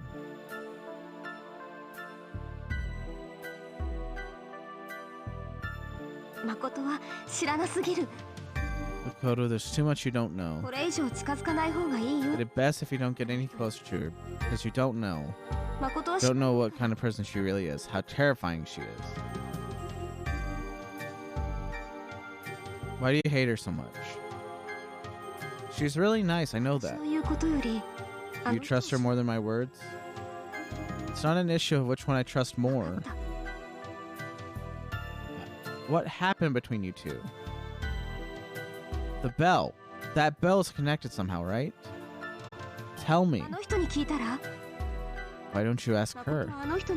You claim to understand her after all.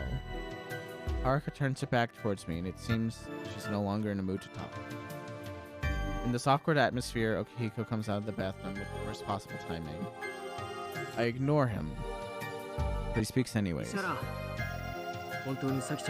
Be careful around Saki-chan. Listen, she's very bad. She's not a good person. Trust us.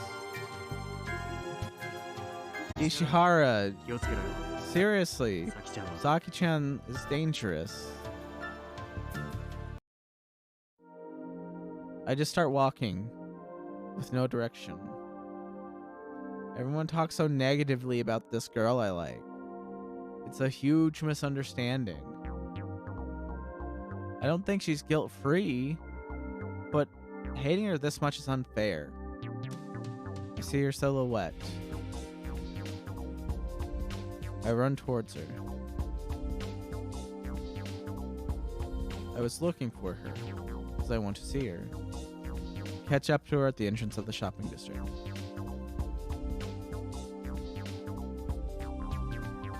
I don't realize that I'm shouting at the top of my lungs. Everyone is staring at me. I still shout anyways. She turns around. Run towards as fast as I can. Place my hands on my knees, panting heavily, and look up at her face. My heart, I finally found someone I've been looking for many years. That kind of feeling. Why are you running around like a complete idiot? I wanted to see you. She laughs.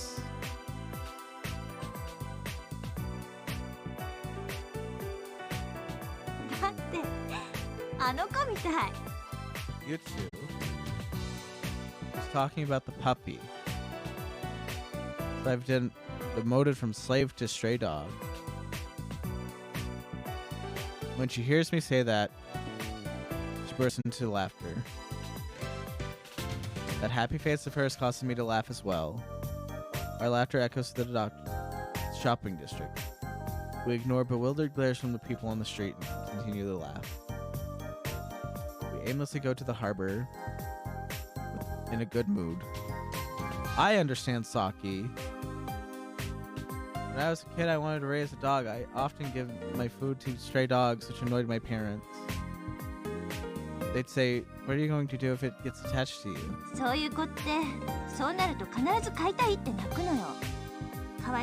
When that happens, you start to beg, pleading pitifully to raise it. But after a few days, people get tired of the dog and kick them away. It seems Saki's misunderstood my actions from this morning. That's the case, and it's irresponsible to pity from the start.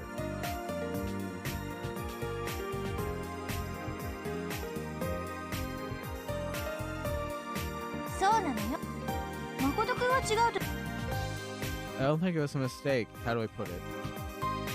Isn't just being able to feel sympathetic towards the pitiful dog the more important thing? It's not irresponsible if you think about it that way. It's not wrong to be sympathetic. If anything, the way you've helped that puppy only shows how kind and selfless you are. Because I know you're a good person. Trust me. Saki is surprised. I don't really understand what I'm talking about. Ignore me.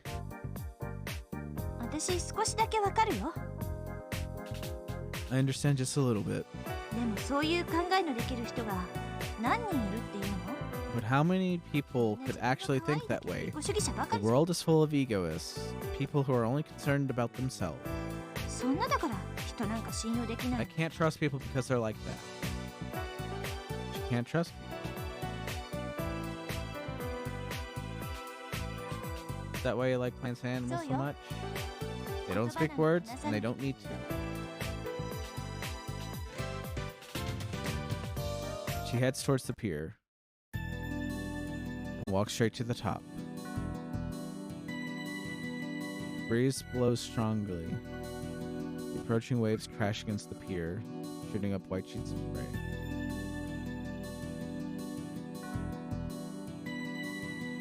Not moving an inch.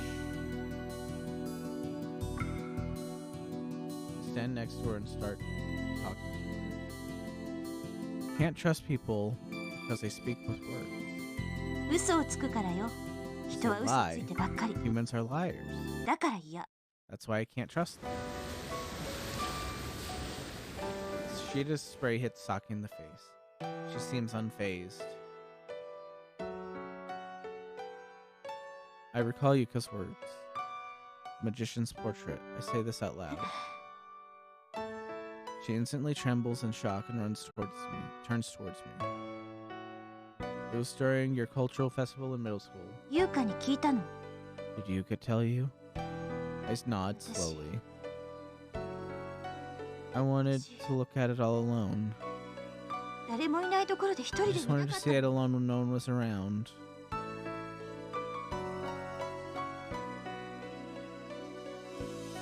She trembles and quivers and tightens up.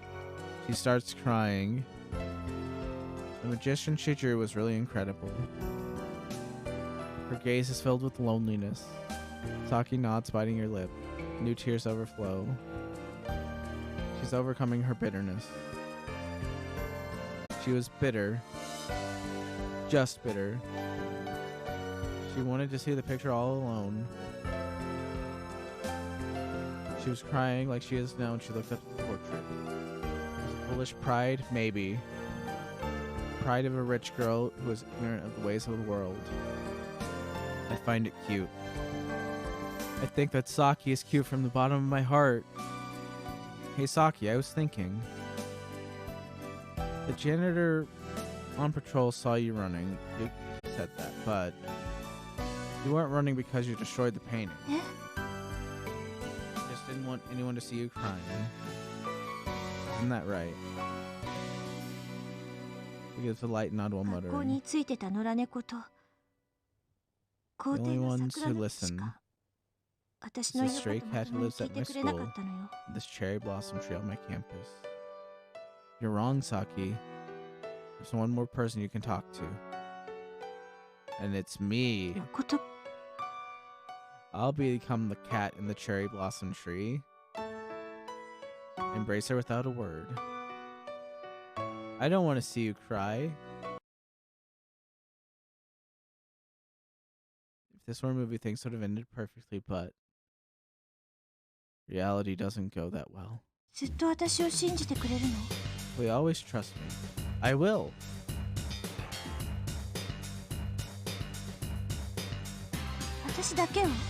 Only me? Only me? I won't accept if it's not only me. I mumble and intimidated. I'm serious. I'll only trust you no matter what. Then swear it. Swear it! Hey, brave. Did you say something? No, nothing. She's troublesome. Night is approaching. We're heading for the lodge. Of course not. I don't have to lie about you, do I?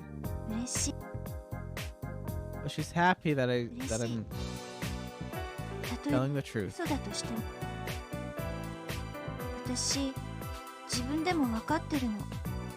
I have all these flaws, you know.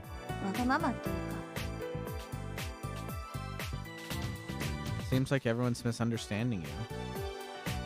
Especially Haruka. Don't talk about her. It's fine. Just don't talk about her.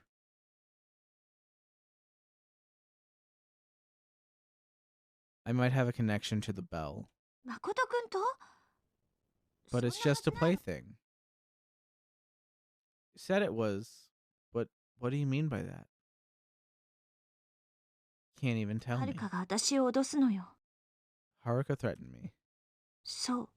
About the bell. But she said give it back. I took it from her once.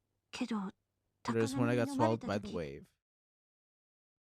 So that's why their quarrel started. And it sunk into the sea. But this morning she showed it to me again. Which means she has the bell now.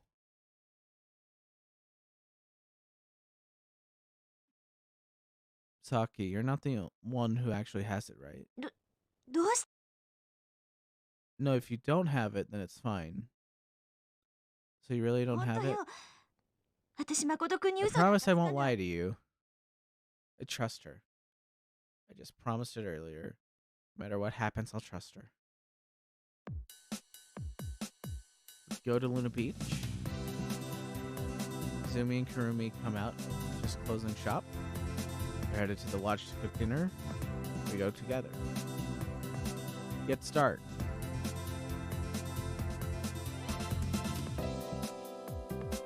Isn't it too early to close the shop?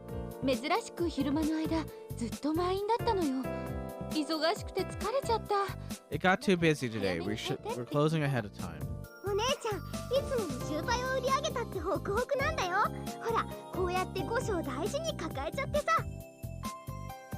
She's even hauling the earnings around.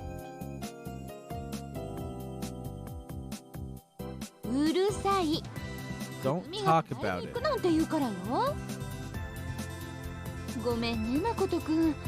Yuka-chan called me earlier and she wants to come over to the lodge tonight.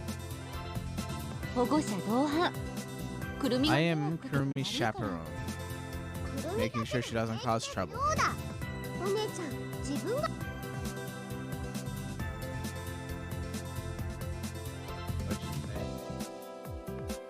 Kurumi would be alright even if she's alone. It's just because you want to go by yourself. When Kurumi says that, Izumi-san pokes her on the head. Kurumi puffs her cheeks. This makes me smile.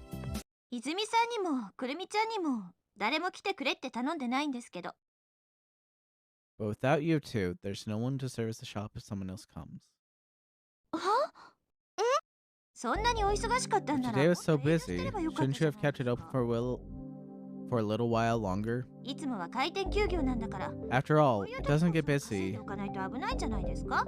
After all, it doesn't usually get customers, so it might be bad for its future if you don't keep it open during times like this. Maybe, but I'm not that greedy, so... Saki, watch your tone. I'm speaking my mind, is it that bad? Of course it's bad. Who do you think you're talking to? Who do you think fixed your basket?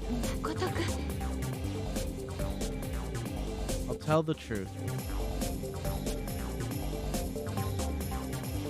Izumi-san and Kurumi pulled an all-nighter to fix your basket.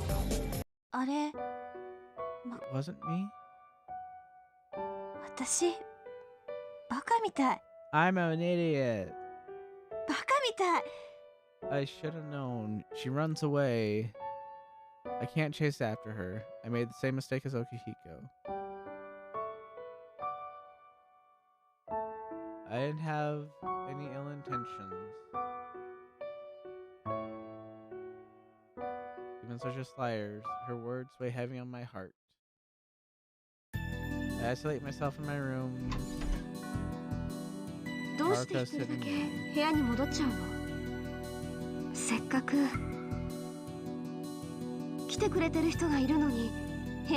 Even though we have company, you went back to your room. Just join us.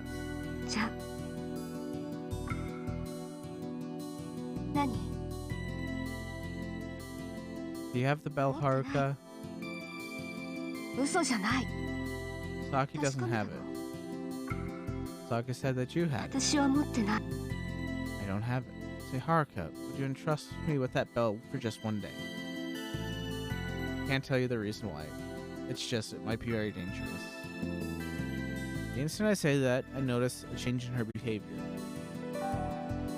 She reaches her hand out into the buttons on her cardigan. She begins to unbutton them one by one. After unbuttoning them, she begins to reach for the hook out of her skirt next.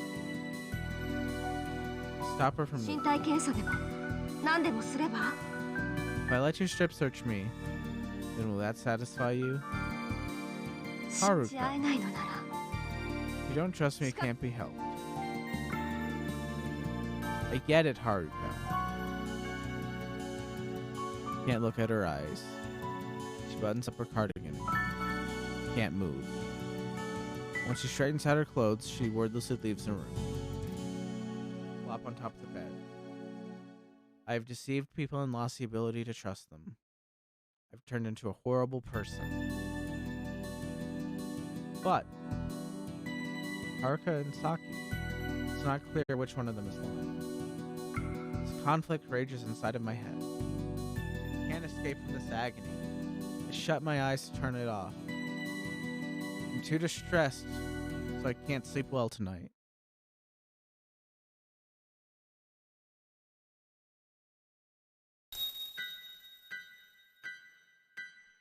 The bell rang. Hang on just a moment. I gotta go get some water.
I fall out of my bed as I try to jump out of it.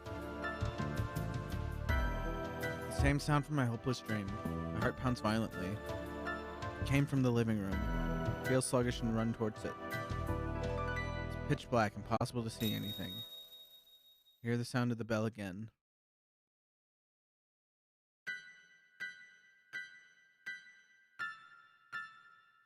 At the same time, I hear the sound of tapping footsteps running down the short staircase on the terrace.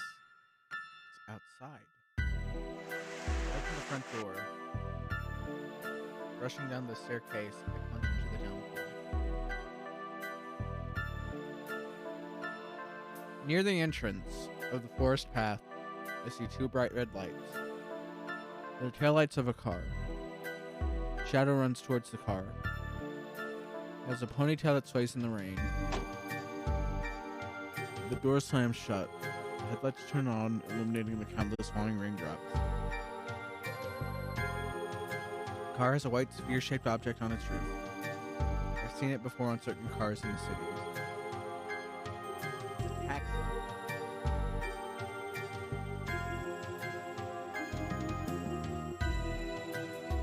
The taxi starts driving away in unison, with the sound of the exhaust coming from its pipe. The taillights get further away, and the sound of the tires driving on gravel is eventually drowned out by the rain. It was definitely Saki. Why was she here in the middle of the night? And why'd she get into that taxi? My whole body is soaked with water. I'm assaulted by a stinging cold. And now I go back into the lodge. When I turn around, I hear the sound of a window closing. Someone might be awake. I return to the living room shivering. Back into the front door, I stare in the darkness to check my surroundings. I don't sense anyone's presence. There's no sign of anyone else being awake. Meaning the sound of the window closing was just my imagination.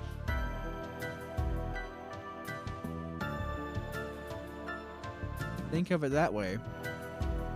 Feels like the sound of the bell I heard earlier in the taxi were illusions. Of course, Saki's ponytail swaying in the rain would be the same. Am I still half asleep? I must be so overwhelmed that I'm hallucinating. I can't think of anywhere Saki would want to go this late at night. And in this rain to boot. I nod to myself and return to my room and change my clothes. I crawl into bed and close my eyes, strangely less troubled than before.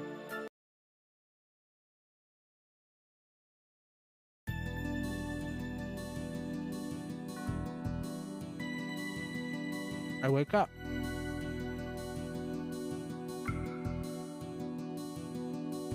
As usual, the sound of the rain is still echoing. The sound like it's directly hitting my ear.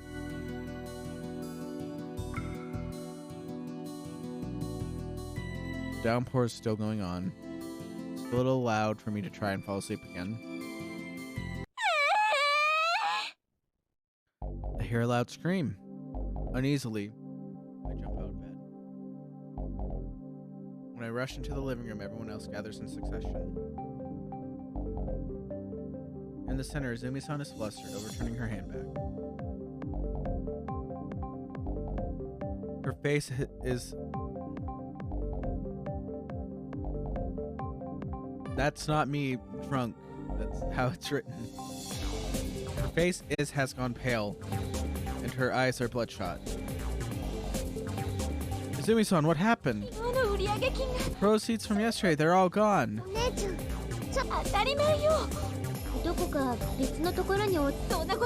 is the only place they'd be.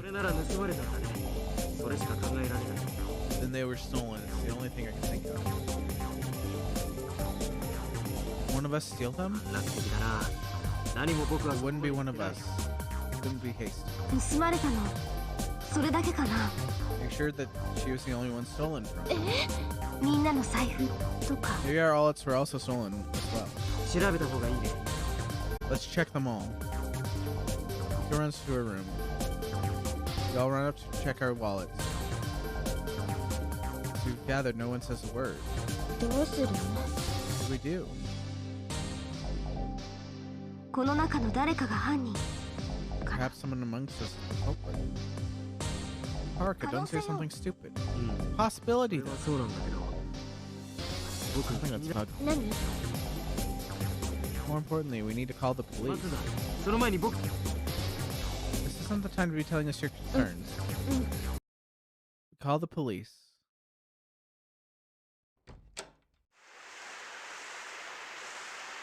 ごめんください。誠くんいる？ Pardon my intrusion, Makoto-kun, are you here? Saki. Put the receiver down for the time being. She enters the living room, wiping raindrops from her hair. 勝手に入ってきちゃった。 Could I borrow a towel?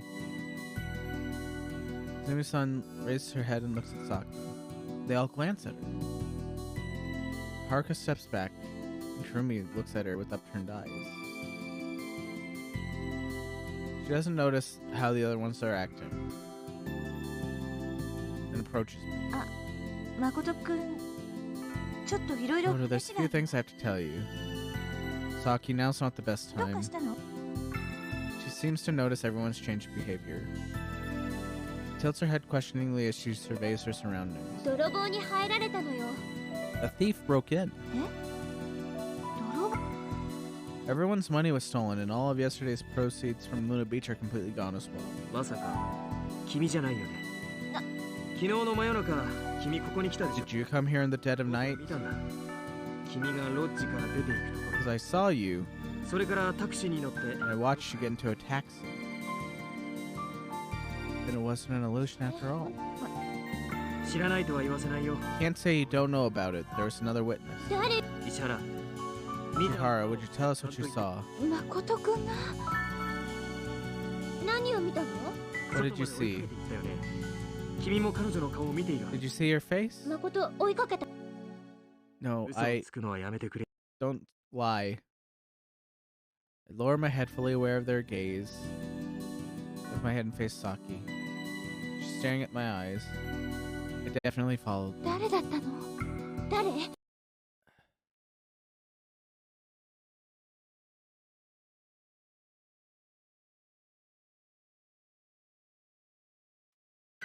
おい。 Hey, Ishihara. I don't know. I just don't know. I just want to scream that she's innocent. It wasn't Saki. I want to scream it so badly, but I can't. The person I saw last night was definitely her.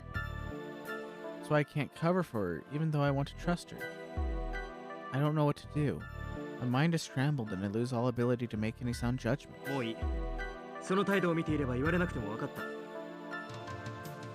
You don't even need to say anything for me to know. さきちゃん、 Saki, ゆう what べ were you doing here last 私そんなことしてない。 I didn't do 住 it. んでなんかいな I い。 didn't steal から anything. 何してたのか言ってくれよ。 If that's the case, then why don't you tell us what you were doing? 私は知らない。知らないじゃ I ん。 don't know. わからないだろ。 Snowy, I don't know about what you did. 知らないものは知らない。 I don't know what I don't know. さきちゃん、一度だけ。 Was it you, Saki-chan? Saki averts her eyes and purses her lips, then clenches her hands into fists. さきちゃん、教えて。本当のこと言って。 Tell us, Saki-chan. Tell us the truth.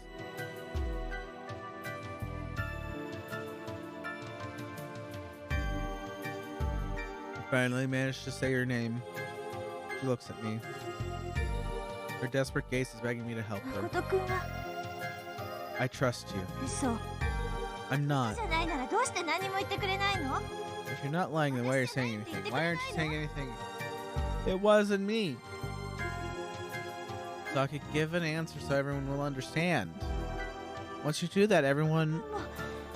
言葉にしなきゃ信じてくれな So い。 you can't trust me either unless I use words. You're wrong. I want you to say it because I want to trust you. She slowly shakes her head. 同じね。 All humans are the same. みんな同じ。 You're the same as everyone else, Makoto. You don't trust me at all. She runs out, descending the forest path. The She is tumbling down. I keep chasing her and chasing her. Before long, she gets onto the road that leads to the cape. Go to the tree-lined street, and I continue to chase her. Go to Viewpoint Park. What would I do at Viewpoint Park? It's a dead end. You don't need words. I'll become the cat and the cherry blossom for Saki. I said that to you yesterday. Even though I said that I couldn't completely trust you. Oh no. How, oh no. We're at the end. I approach her. I hear the sound of the waves breaking at the bottom of the cliff. The rain beats on her back. Saki! Call out to her and she doesn't even turn around. She crosses over the boundary of the dead end. I kick off the wet ground and start running. She climbs over the iron fence and stands the opposite side of it. She... Stay back! Don't get any closer! The fiercely blowing wind waves through her hair. Saki! I swore to continue believing you and only you. Even though I swore that, it's fine. It doesn't matter anymore. My chest tightens from the painful look in her eyes. No one gives a shit about me anymore. You're wrong, Saki. That's not... As I say that, I carefully step towards her. And at that time, she raises her dangling left hand and opens it. In her palm is the bell. Oh no, the bell. She has the bell. I've had it the whole time. I was also lying to you. I didn't trust you. I don't trust people. I can't trust them. I don't want to trust them. I never thought of wanting to trust someone either. I'm fine not being trusted. Saki, please listen to me. I just told you not to get any closer. I take another step. Stay away! Don't get any closer, oh really? I reach my hand out. She shakes her head. While continuing to keep my hand stretched out, I approach her even more. Take my hand, Saki.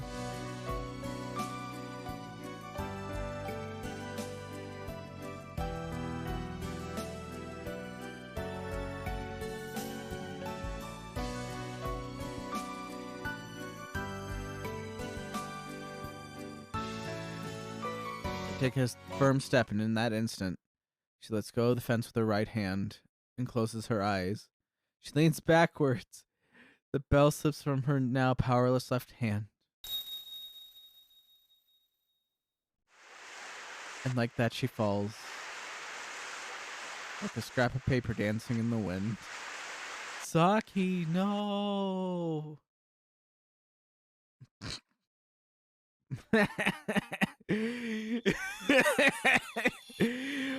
This is why I decided to do this ending instead of you, cause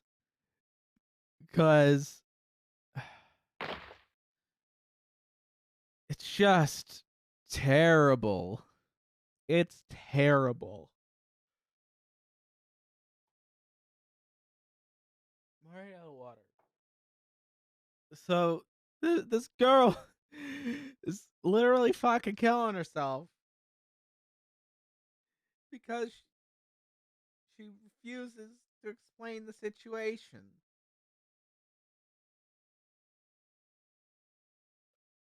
Either she stole from everyone or she didn't. Either way, she doesn't want to say anything.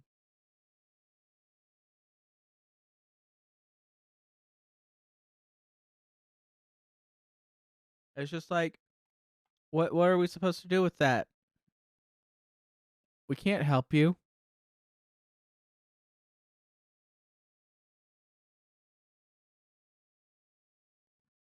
Take the covers off, and everything's gonna be the same. Oh my god, everything's the same.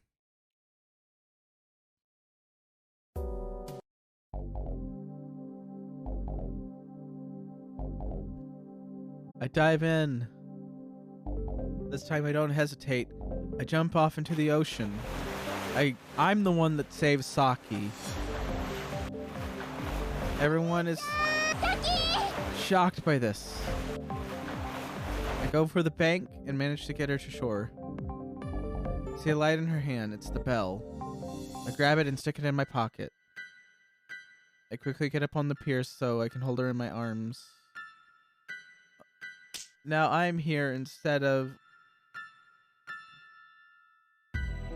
Izumi.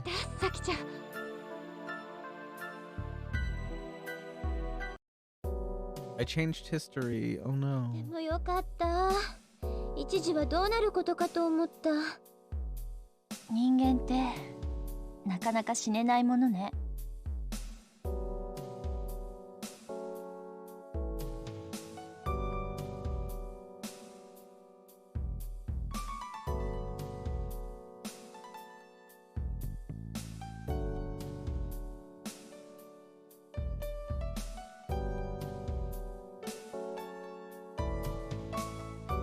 Gotta get 3 more points for the extra picture.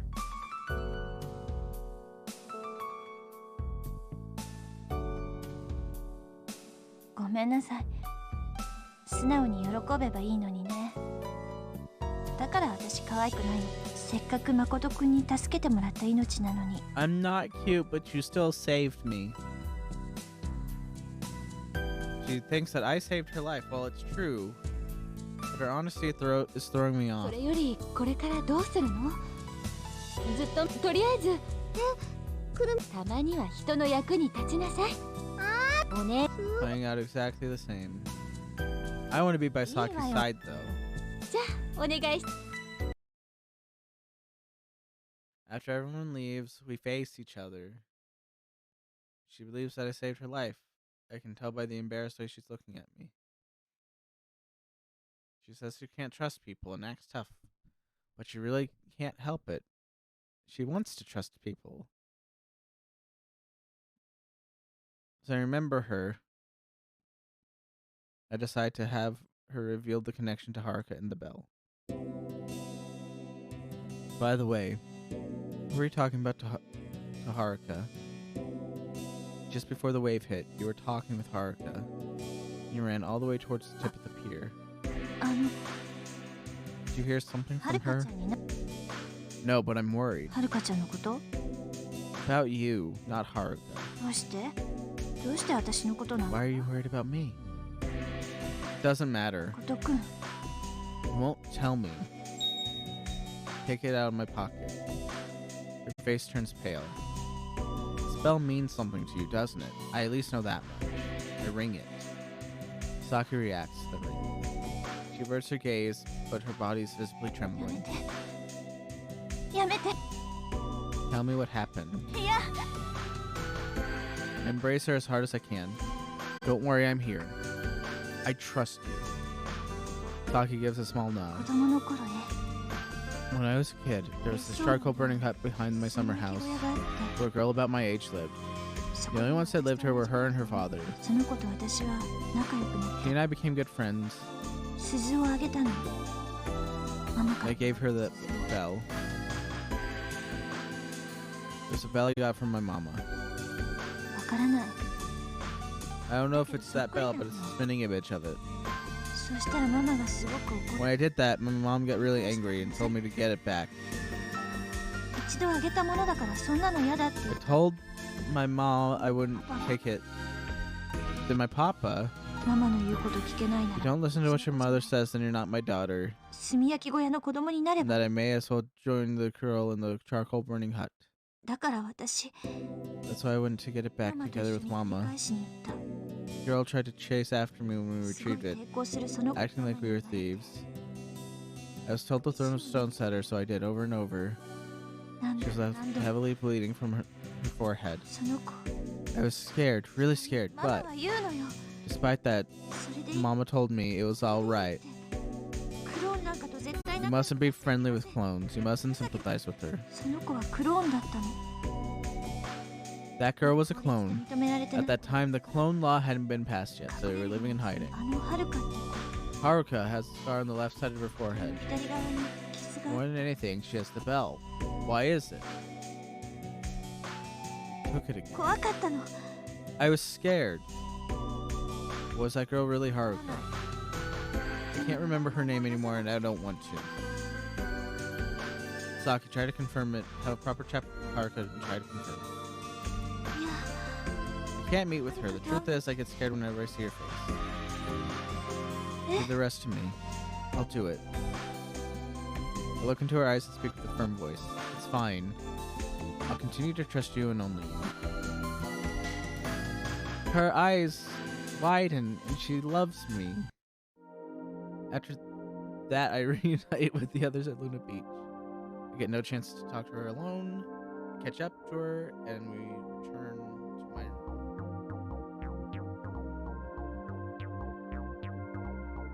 I don't know any of it.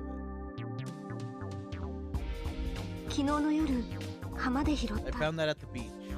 これを取り上げられた日から心をなくしよくわからないずっと小さい頃部屋で私は一人で遊ん When I で was a kid, I had a bell similar to it. その鈴だけを持って誰かが But a girl stole it from me. 女の子が私から鈴を奪った She said this isn't yours because you're a replacement. She pushed me, and I hit my head on the edge of a desk chair. その時できた傷がこ At れ that time, I got a cut. She shows me her さっきは scar. この傷とその鈴を見て突然変わった怖いくらい When she saw the bell and the scar, she got scary. Their stories are similar. They revolve around the bell, but there's parts about them that don't match. Was the girl that took the bell from you Saki? She turns away from me. She doesn't notice the discrepancies in their stories. They're both under the impression that the other one is the one in their story, despite not having the facts of the case. Things could get bad if I don't confirm a few more minor points. This odd rivalry lasted the last set of 6 days. It originated from the childhood memories which they didn't examine closely. Their memories are primal scenery, defining moments of their early lives. And in primal scenery, reason doesn't exist. Even if they spoke to a third party about it, they would still remain stubborn and refuse to be swayed by logic. Because of that, I think I need to arrange a meeting between them in order to set things straight. I doubt they'd listen to me, even if I was polite. There's also Yuka and the others to worry about.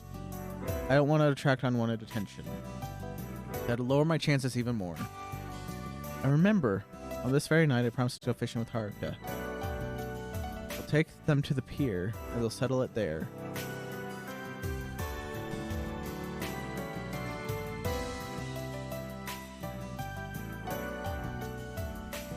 Invite her to go fishing. 約束どうして約束なんてできるの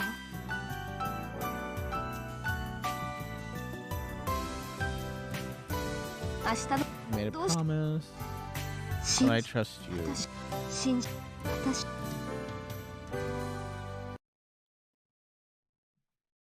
And then the things are gonna go. 待って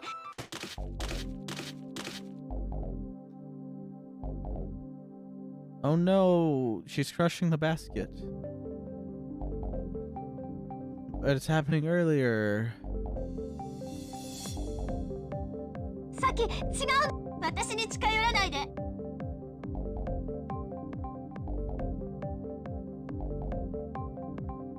I did miss some dialogue though. It's important.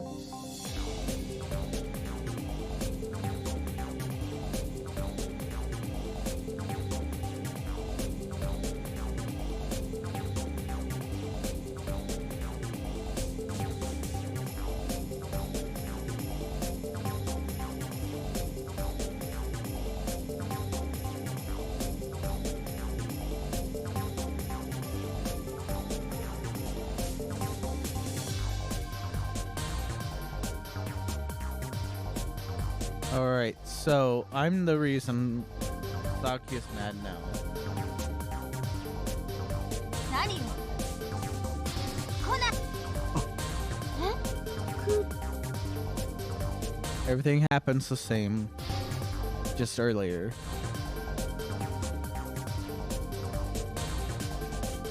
I end up hurting both of them. It's already nighttime.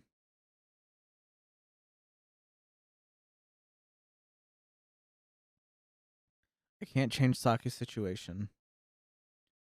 You see. Perfect. Despite history changing, it's headed in a similar direction. I lie on my floor with her broken basket. This time I'll fix it myself. I'm the only one that can do something that trivial. Haruka comes in. ずっと直してたの？手伝うよ。私のせい。かばってくれなくていい。手伝う。いい加減な気持ちじゃなかったんでしょ。そのくらいわかるから。だから。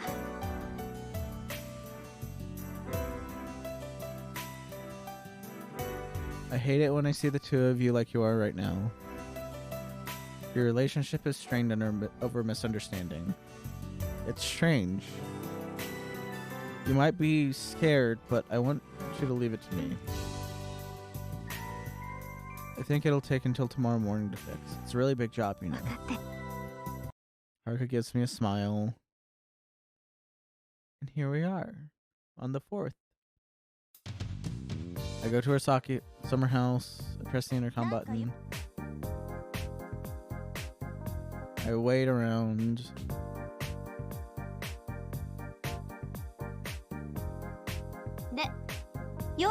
What am I doing here? I hand the basket to her.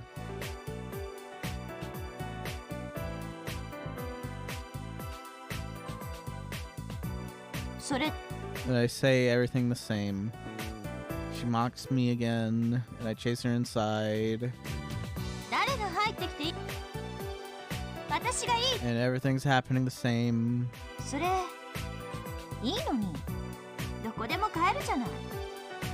being stubborn. I already know how this is gonna go. I say she's cute. She says I'm lying. I just have to explain the circumstances.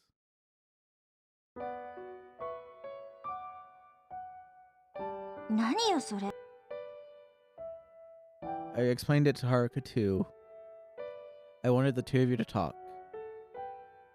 You're out of sync. You're making the same mistake. You're under the false impression that the other one is a bad person. I know you're scared, but if you don't talk now, then you'll never recover from this. Leave this to me. Can I really trust you this time? I take her to Viewpoint Park, and Haruka is waiting by the lighthouse. I ask Haruka to come this time. They face each other underneath the lighthouse. Their bodies stiffen up with extreme tension. I look back and forth and slowly begin to talk. Alright, well then it's settled. We'll get this settled once and for all. Place the bell between Saki and Haruka. Saki, you took a bell back from a girl in a charcoal burning hut whom you'd given the bell to in the first place. The clone girl then chased after you, so you threw stones at her and wounded her forehead. And Haruka, the bell you treasured was taken away from you by some girl who chased after her.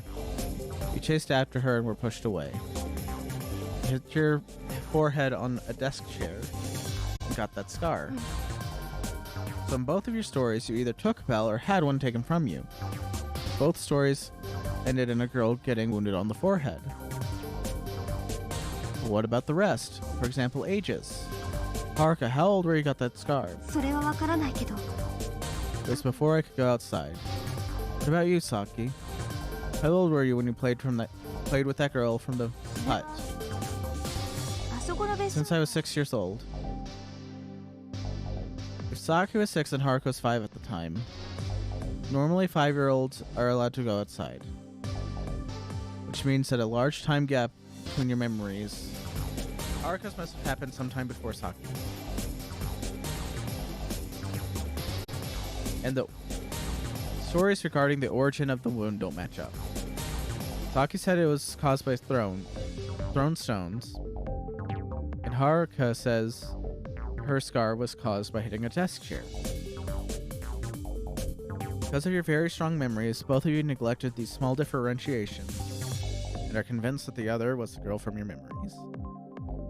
They look at each other timidly.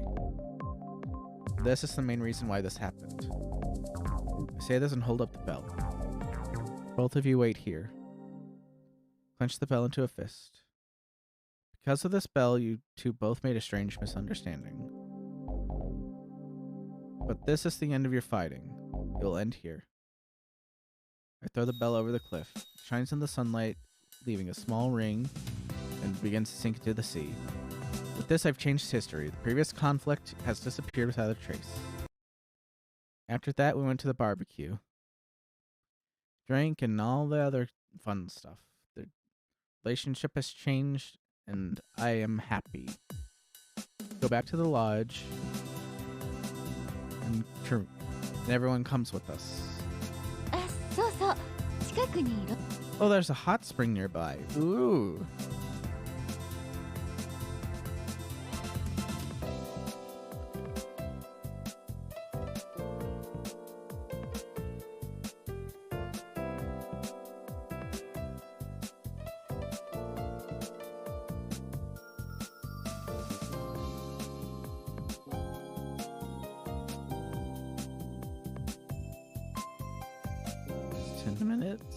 I sing.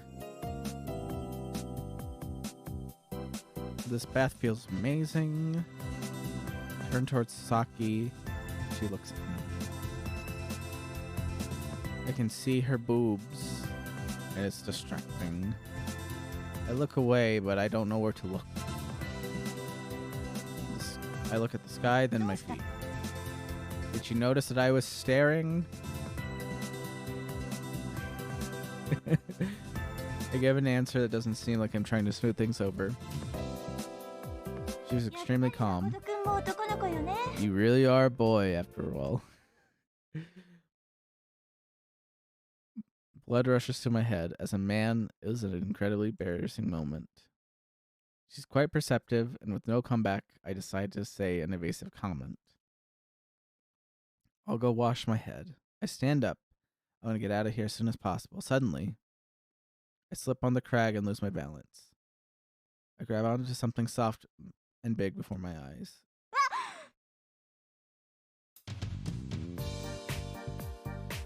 I'm grabbing onto Saki's breasts with all my might. I let go of her.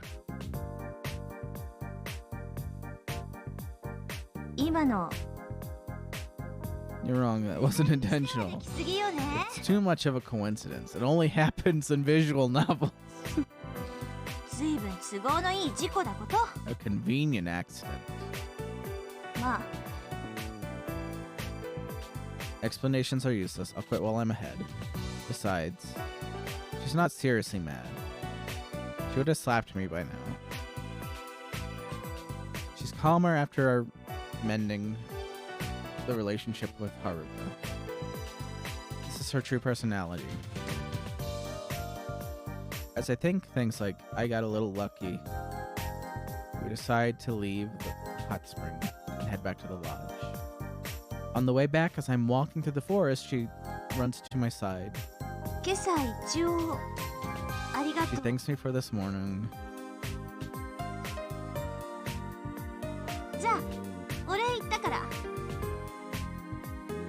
And then leaves me. History repeating itself is a lie. I think that when I close my eyes, I fall into a deep, peaceful sleep. It's the 5th. I wake up and to kill the time, I head for Saki's summer house. It's a little after 10. This is when the puppy comes to see her. I head to the backyard and see Saki feeding the puppy. The puppy devours the food while happily wagging its tail. Yo. Call out to her. Makoto-kun! That puppy is energetic as always, huh? She gets flustered and searches for words. I speak first. It's alright. Don't say anything. I've known this whole time that you're taking care of this puppy. I also know that on the first you ordered pizza for that puppy's sake. And I also know why you like animals and plants. You can't trust people, but animals and plants don't tell lies. They don't speak words, and they don't need to. Isn't that a little wrong? The magician's portrait. She shakes. I tell her about the magician's portrait. Again.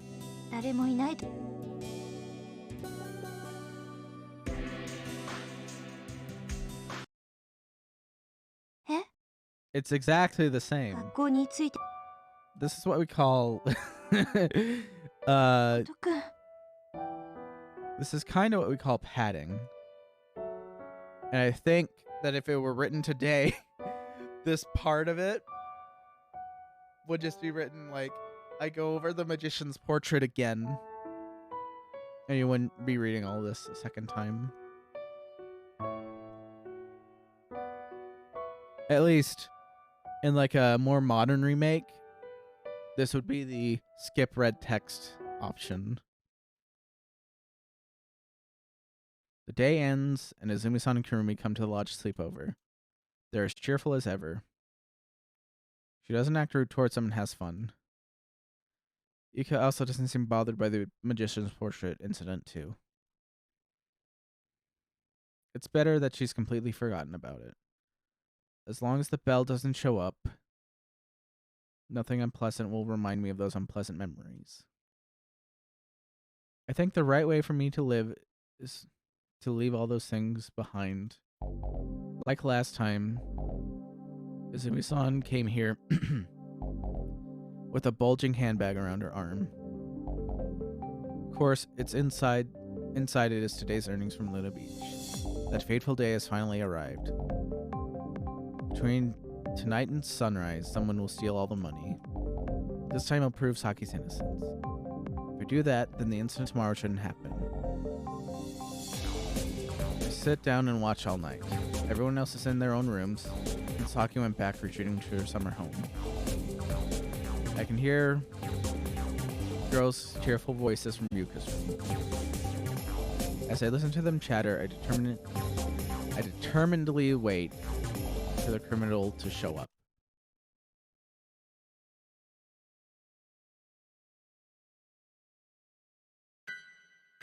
It's been an hour since Yuka's room went quiet.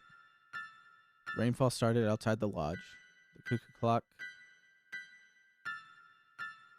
This is about the time I heard the sound of the bell. I hear striking at the window. I don't know which window. My body becomes tense. As I search in the darkness for the source of the sound, Makoto-kun! Saki calls to me. It's coming from my room. I jump off the sofa and rush to my room.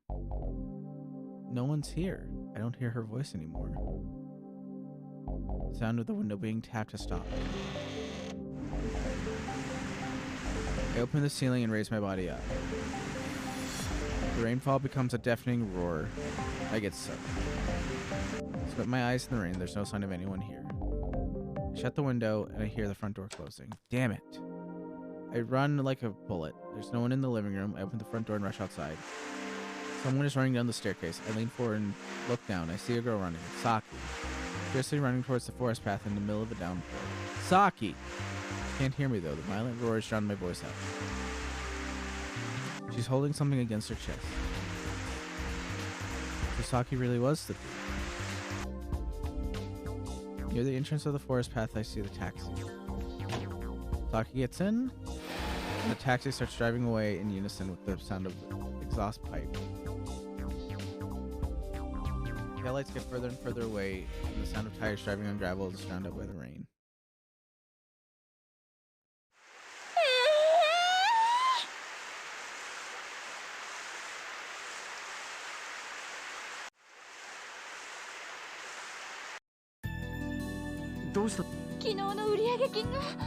Yeah, save here.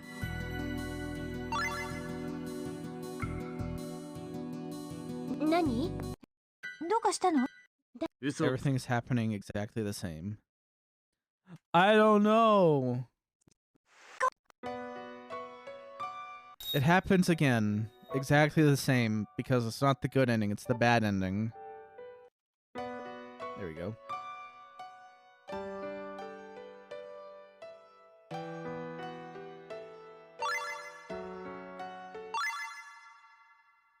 I'll be right back.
Skip ahead. Saki didn't steal anything.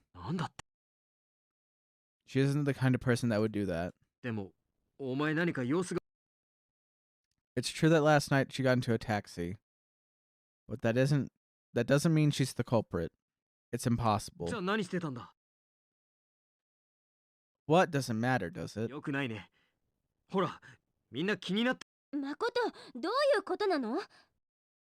Yuka. She averts her eyes and purses her lips and her hands clench into fist. Don't say that. Can't you trust her without an explanation? Do you really need her words to trust her? Saki. She runs towards the door. Haruka's words sink into my heart. I give her a firm nod and pursue Saki. Saki descends the forest path, which is practically changed into marsh. Everything happens exactly the same. History is repeating itself. She says, stay away. No one cares. No one cares about me.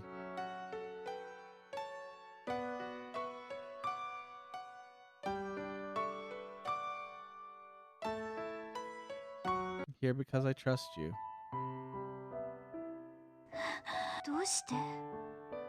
Why are you sticking up for me? Because I trust you, Saki. I'm not lying.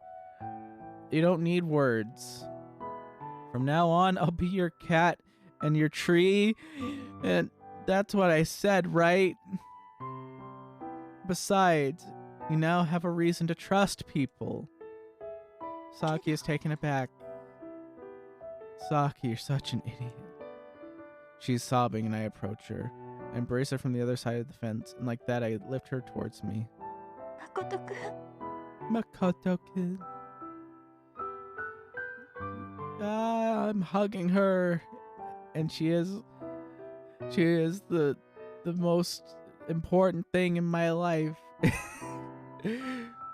Like Haruka before. Bring our lips together and confirm our feelings.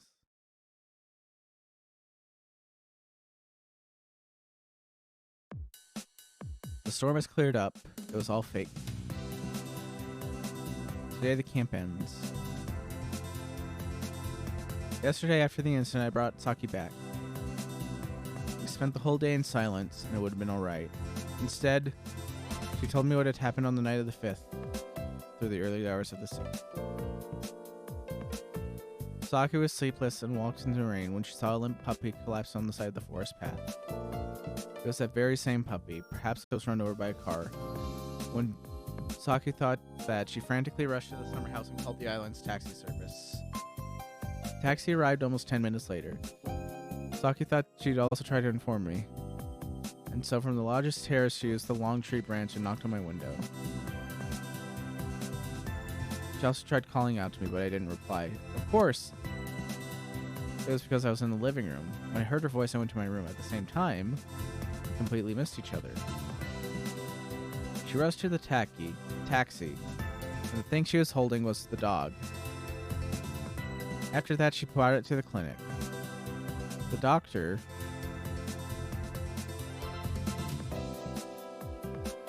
said it was debilitated from being soaked by the rain. Give it 2 or 3 days rest and it'll be up before you know it. Same as when you were brought here a few days ago. Saki stayed by the slept by the puppy's side that night. I'll take full responsibility for it and take care of it until it recovers. Saki told the doctor that when the doctor told Saki that, she went home. The rest is weird. Everyone's packed. And I take Saki to the lodge and tell her story to the group. They apologize. ごめんね、サキ。いいの。私の方こそ。I've always been obsessed with what happened in middle school. I'm sorry. そんな。あれ。 I'm just being stubborn though. お兄さんが自分で壊したのをサキのせいにしちゃったんでしょ? The janitor probably destroyed it himself and blamed it on you. いうか、それと、He's apologizing to Haruka, and I'm happy. Now it's time to go. I'm not going back with you, Yuka. The leader's not a dictator after all. I can't join you for the final group activity. The phone in the living room rings. I pick it up and it's a police officer's voice.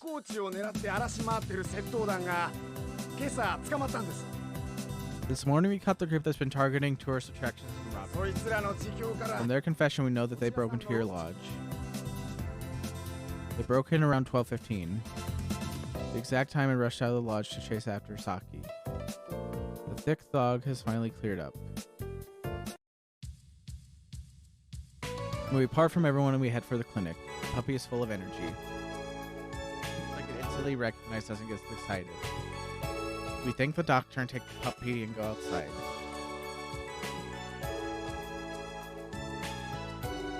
It looks like a cat.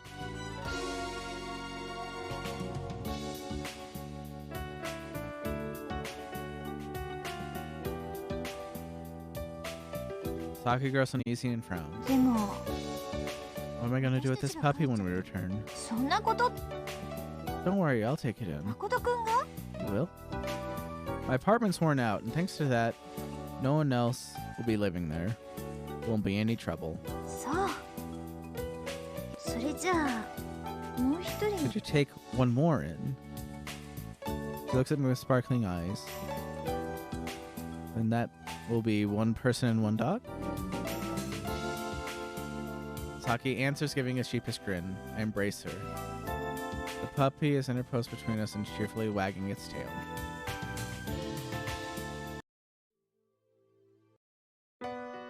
Alright. Shortcut time.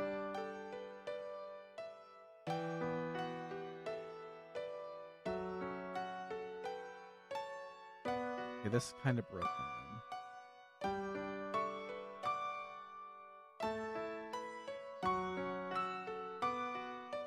We'll continue from here. Because we can trigger this by going to the shortcut in here.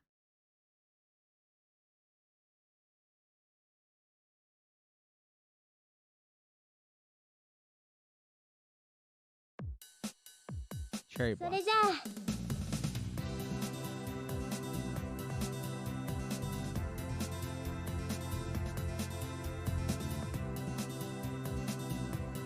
Mm-hmm.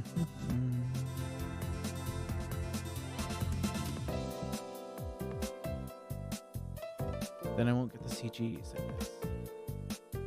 So, title, new game.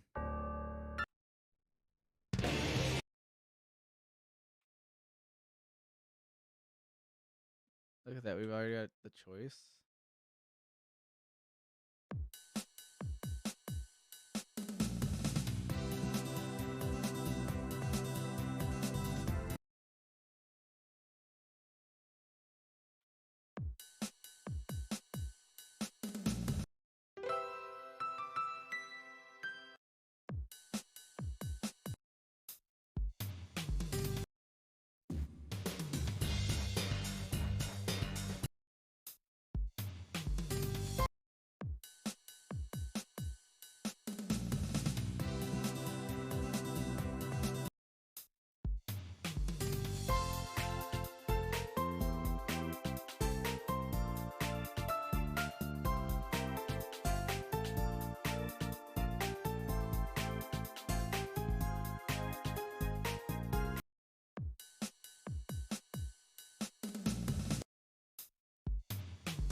I can choose to actually faint here.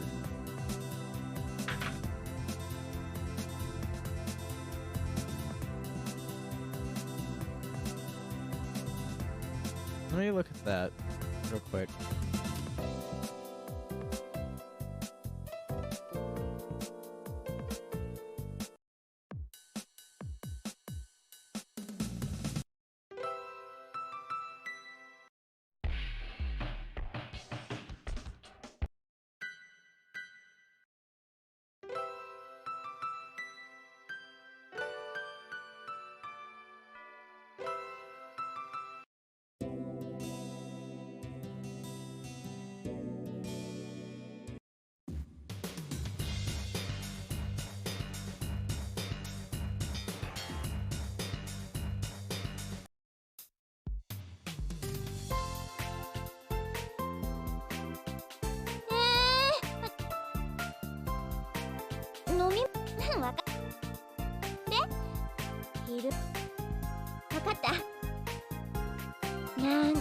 I've seen this before. I'll go with Yuka.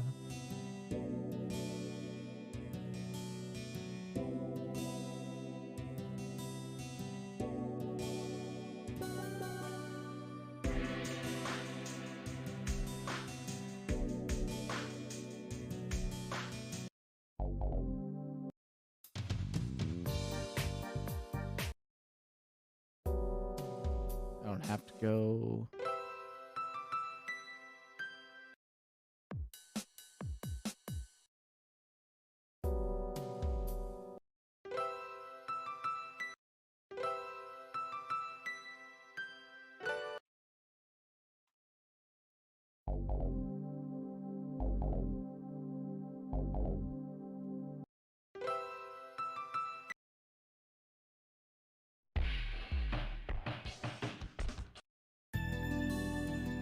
And then I have to go with rock, because that's what she goes with. Right?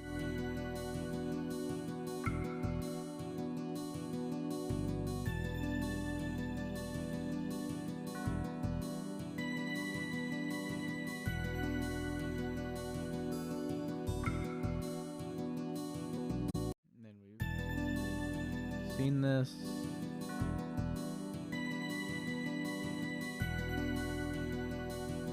Latest idol.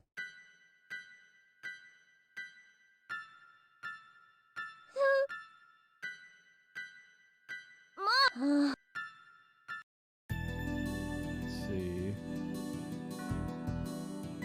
Taking her hand is a little bit better.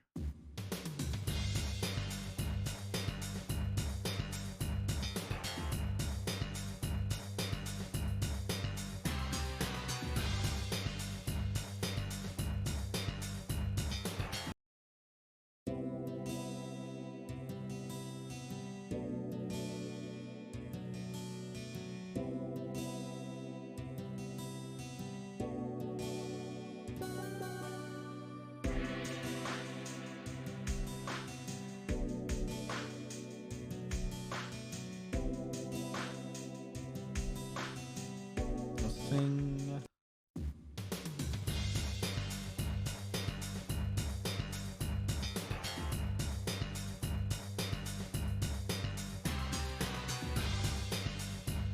Start out nice. And blah, blah, blah. And we'll hear her out. So we're just dealing with a drunkard. Nothing important there. 子に相撲の行事になってね。勝った方を撫でてあげるの。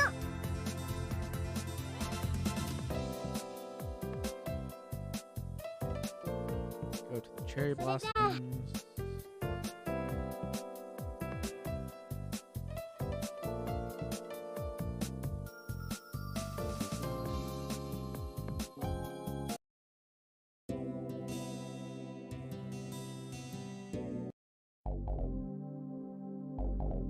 Take it by force. And then we go to the end of the cape.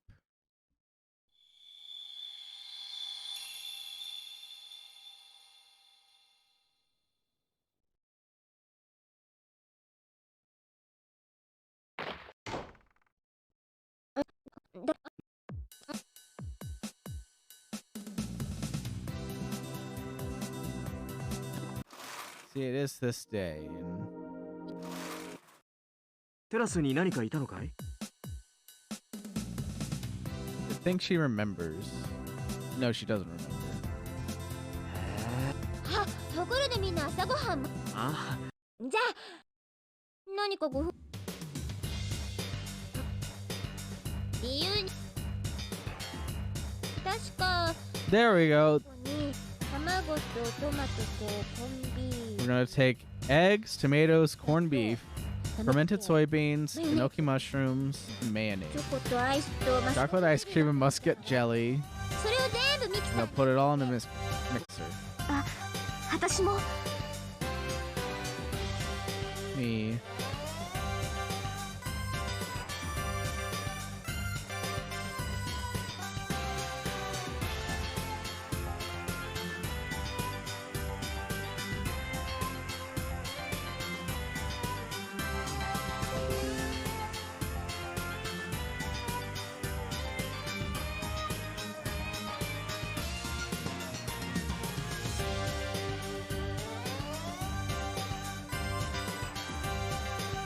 The only one I don't know is muscat jelly. I know I've looked this up before.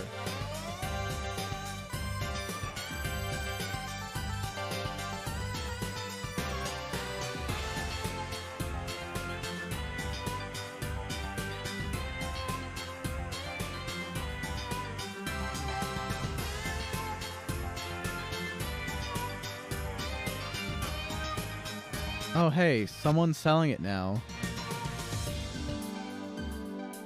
But it's a French site, it looks like. Funny mama.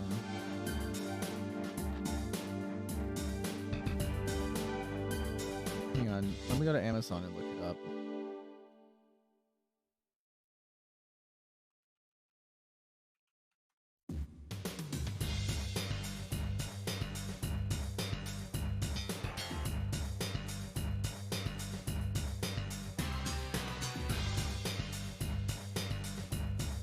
There are other options.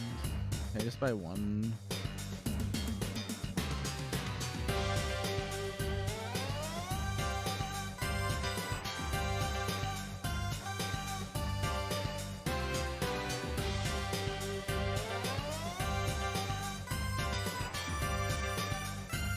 There you go, pack of one. That's expensive. But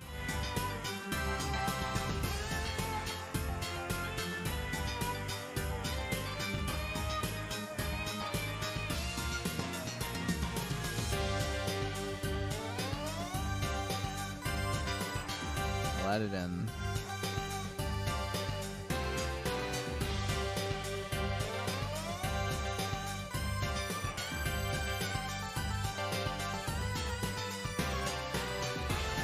I'll get it later.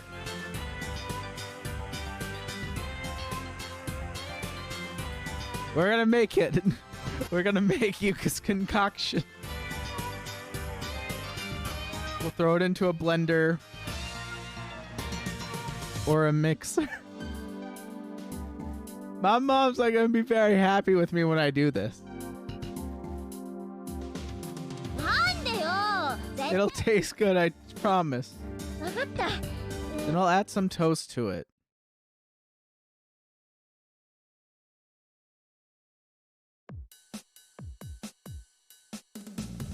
We convinced her to give up. We washed and changed clothes. Change the channel and go to the door. There's Kurumi. We share memories. We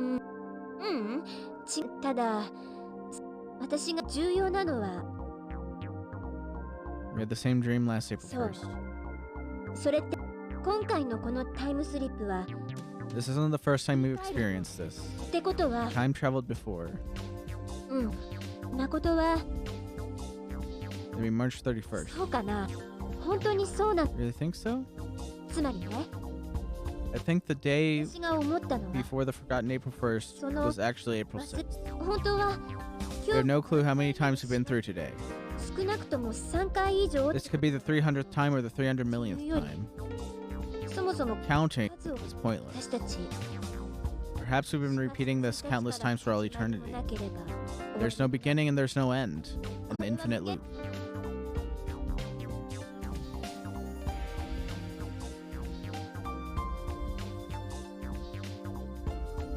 It's not like our physical bodies travel through time with us, only our consciousness. Which means it's completely impossible for our bodies to age. If we can't age, we'll never rot away.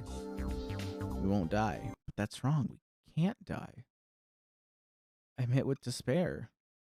A dark world with a single ray of light. Time continues to repeat. Living on endlessly in a world that's in this time. That's just despair. Nothing will happen to my future, my prospects, my dreams, my hopes.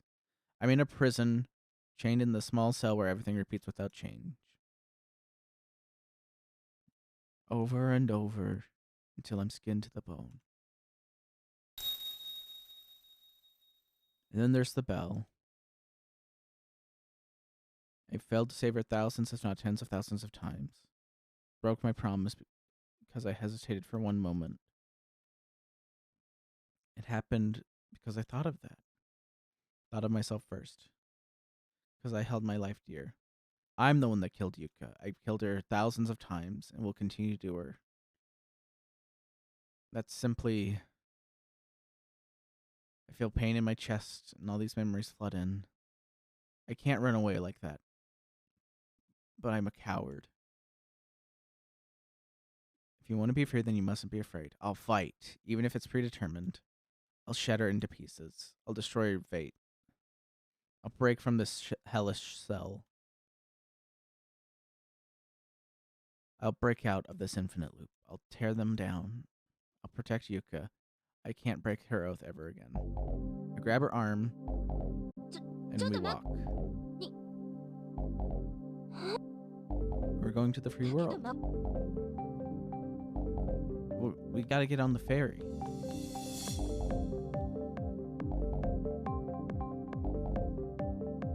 Service suspended due to bad weather. Because of the typhoon. The lone fisherman is all out.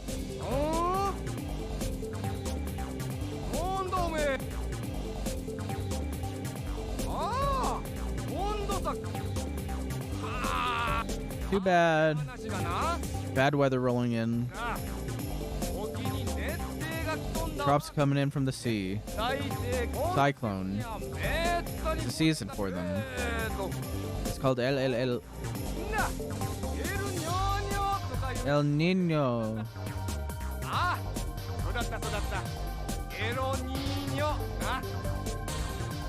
That just reminds me.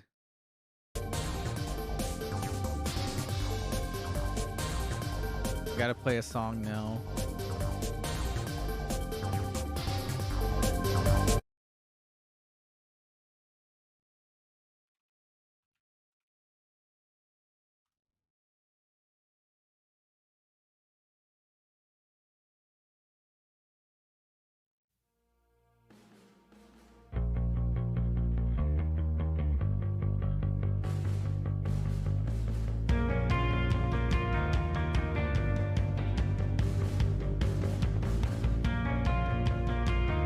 El Nino.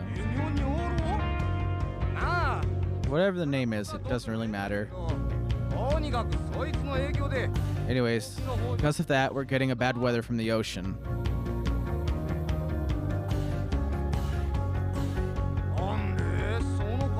You don't believe me? There we go.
I really love Oh My Heart.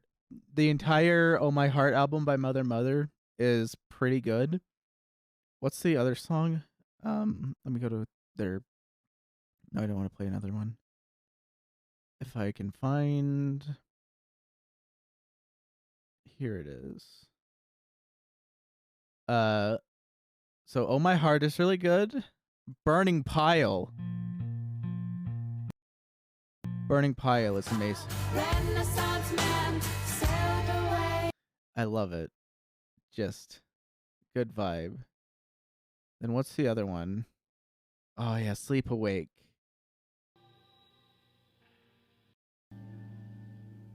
It's just... I sleep awake. I sleep with one eye on my bedroom door, the other on the cake. It's just really good. I wish I could make music that good. It's not that I don't believe you, it's just... it's impossible. Don't underestimate the ocean. You know nothing about it, so don't get conceited. When tomorrow comes, you can see for yourself. Tomorrow you'll see the waves. The Saki is swallowed by a wave. I give him a deep bow and turn away. No good. The cyclone is slow, so it'll be like this for a week. She calls out to me and I lift my face. Don't get so down. This might be an infinite loop, right? One that repeats countless times. But I don't think that it's probable that we took... It's probable we took the exact actions last time. In other words, the same events always played out. Things happen that way for a reason. Our memories are vague. At times, just before something happens, we experience a premonition, but in the end, they're useless. This time, it's different. We have reliable memories this time. With that, we can't run away. Even if we can't run away from this island, we can change history. This morning, you changed history already. Because I didn't cook, you're still hungry. Because you were so hungry, you planned on stealing the pizza. Then Okihiko's actions changed, and finally it was Haruka who lied and said her name was Sakura. Do you know what the butterfly effect is? Yeah. Does the flap of a butterfly's wings in Brazil set off a tornado in Texas? A tiny microscopic change could have an enormous impact. It's like the expression, when the wind blows, the barrel maker's profit. It's an old story, but once, when the wind blew dust flew up into the people's eyes, increasing the number of blind people. They tried to make a living as shamisen players, and as a result, the demand for cat skin necessary to make more shamisen increased. With less cats, the number of rats increased, and so they chewed on barrels, requiring more to be made.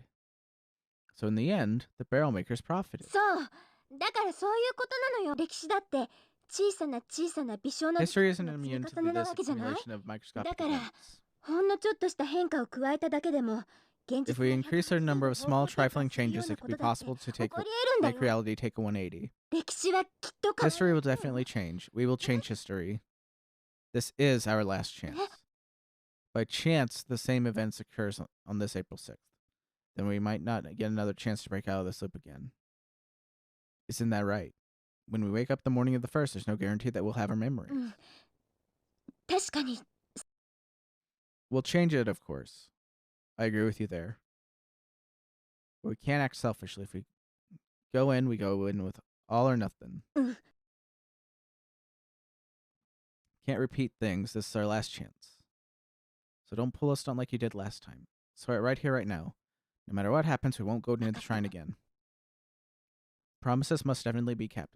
That's what you wrote in your letter. Don't forget this vow, okay? She stares at me and opens her mouth, then tightly shuts it. 一緒に見ようね。 Let's see it 4月 together. 7日の Let's see the sunrise of April 7th together.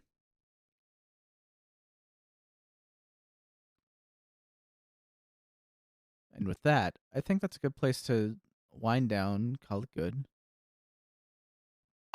We'll save here. We'll save it with Yuka's icon. We'll call that good. Thanks for stopping by. I gotta download these videos, especially this one.